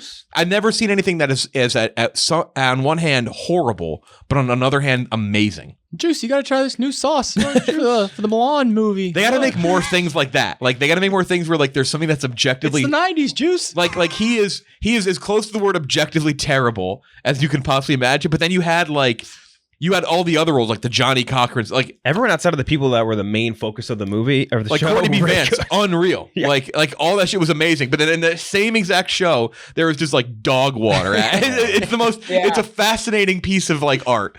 Sarah Paulson was incredible. In that. Yeah, like I've never seen anything where there's things that are both so like I've ever seen anything that can win a Razzie and an Emmy at the same. It's like unbelievable. Like you'll have movies where someone will outact the other people or whatever. Like this was a stark difference between what was good and what was but bad. it didn't ruin it either. Yeah. It kind of just made it fun.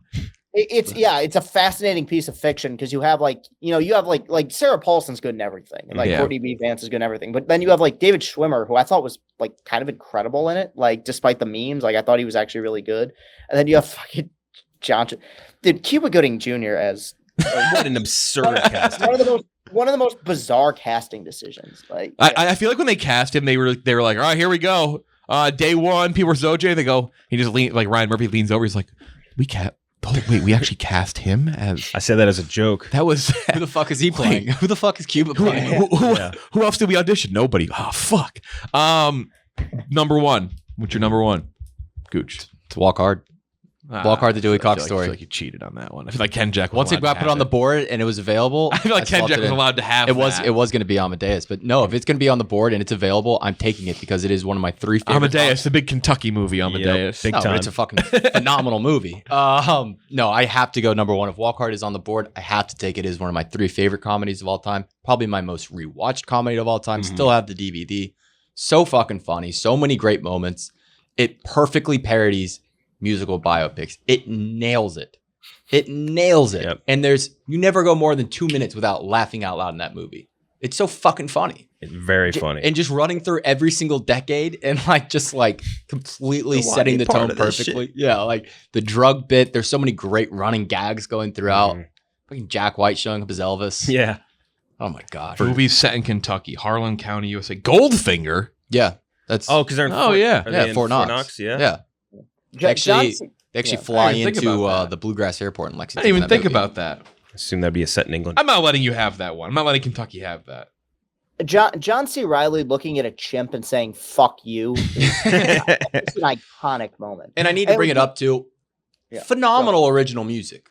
Legitimately great original music. John C. Reilly not only singing well, but the lyrics actually working and the orchestra behind it. Like it actually comes together nicely. It's an album that maybe should have been nominated. I mean, it is very well done. It I don't think it didn't get Oscar, but it did get some, like the movie, and I think or at least John C. Reilly got a Golden Globe nomination for it. He was incredible. Everyone was, honestly.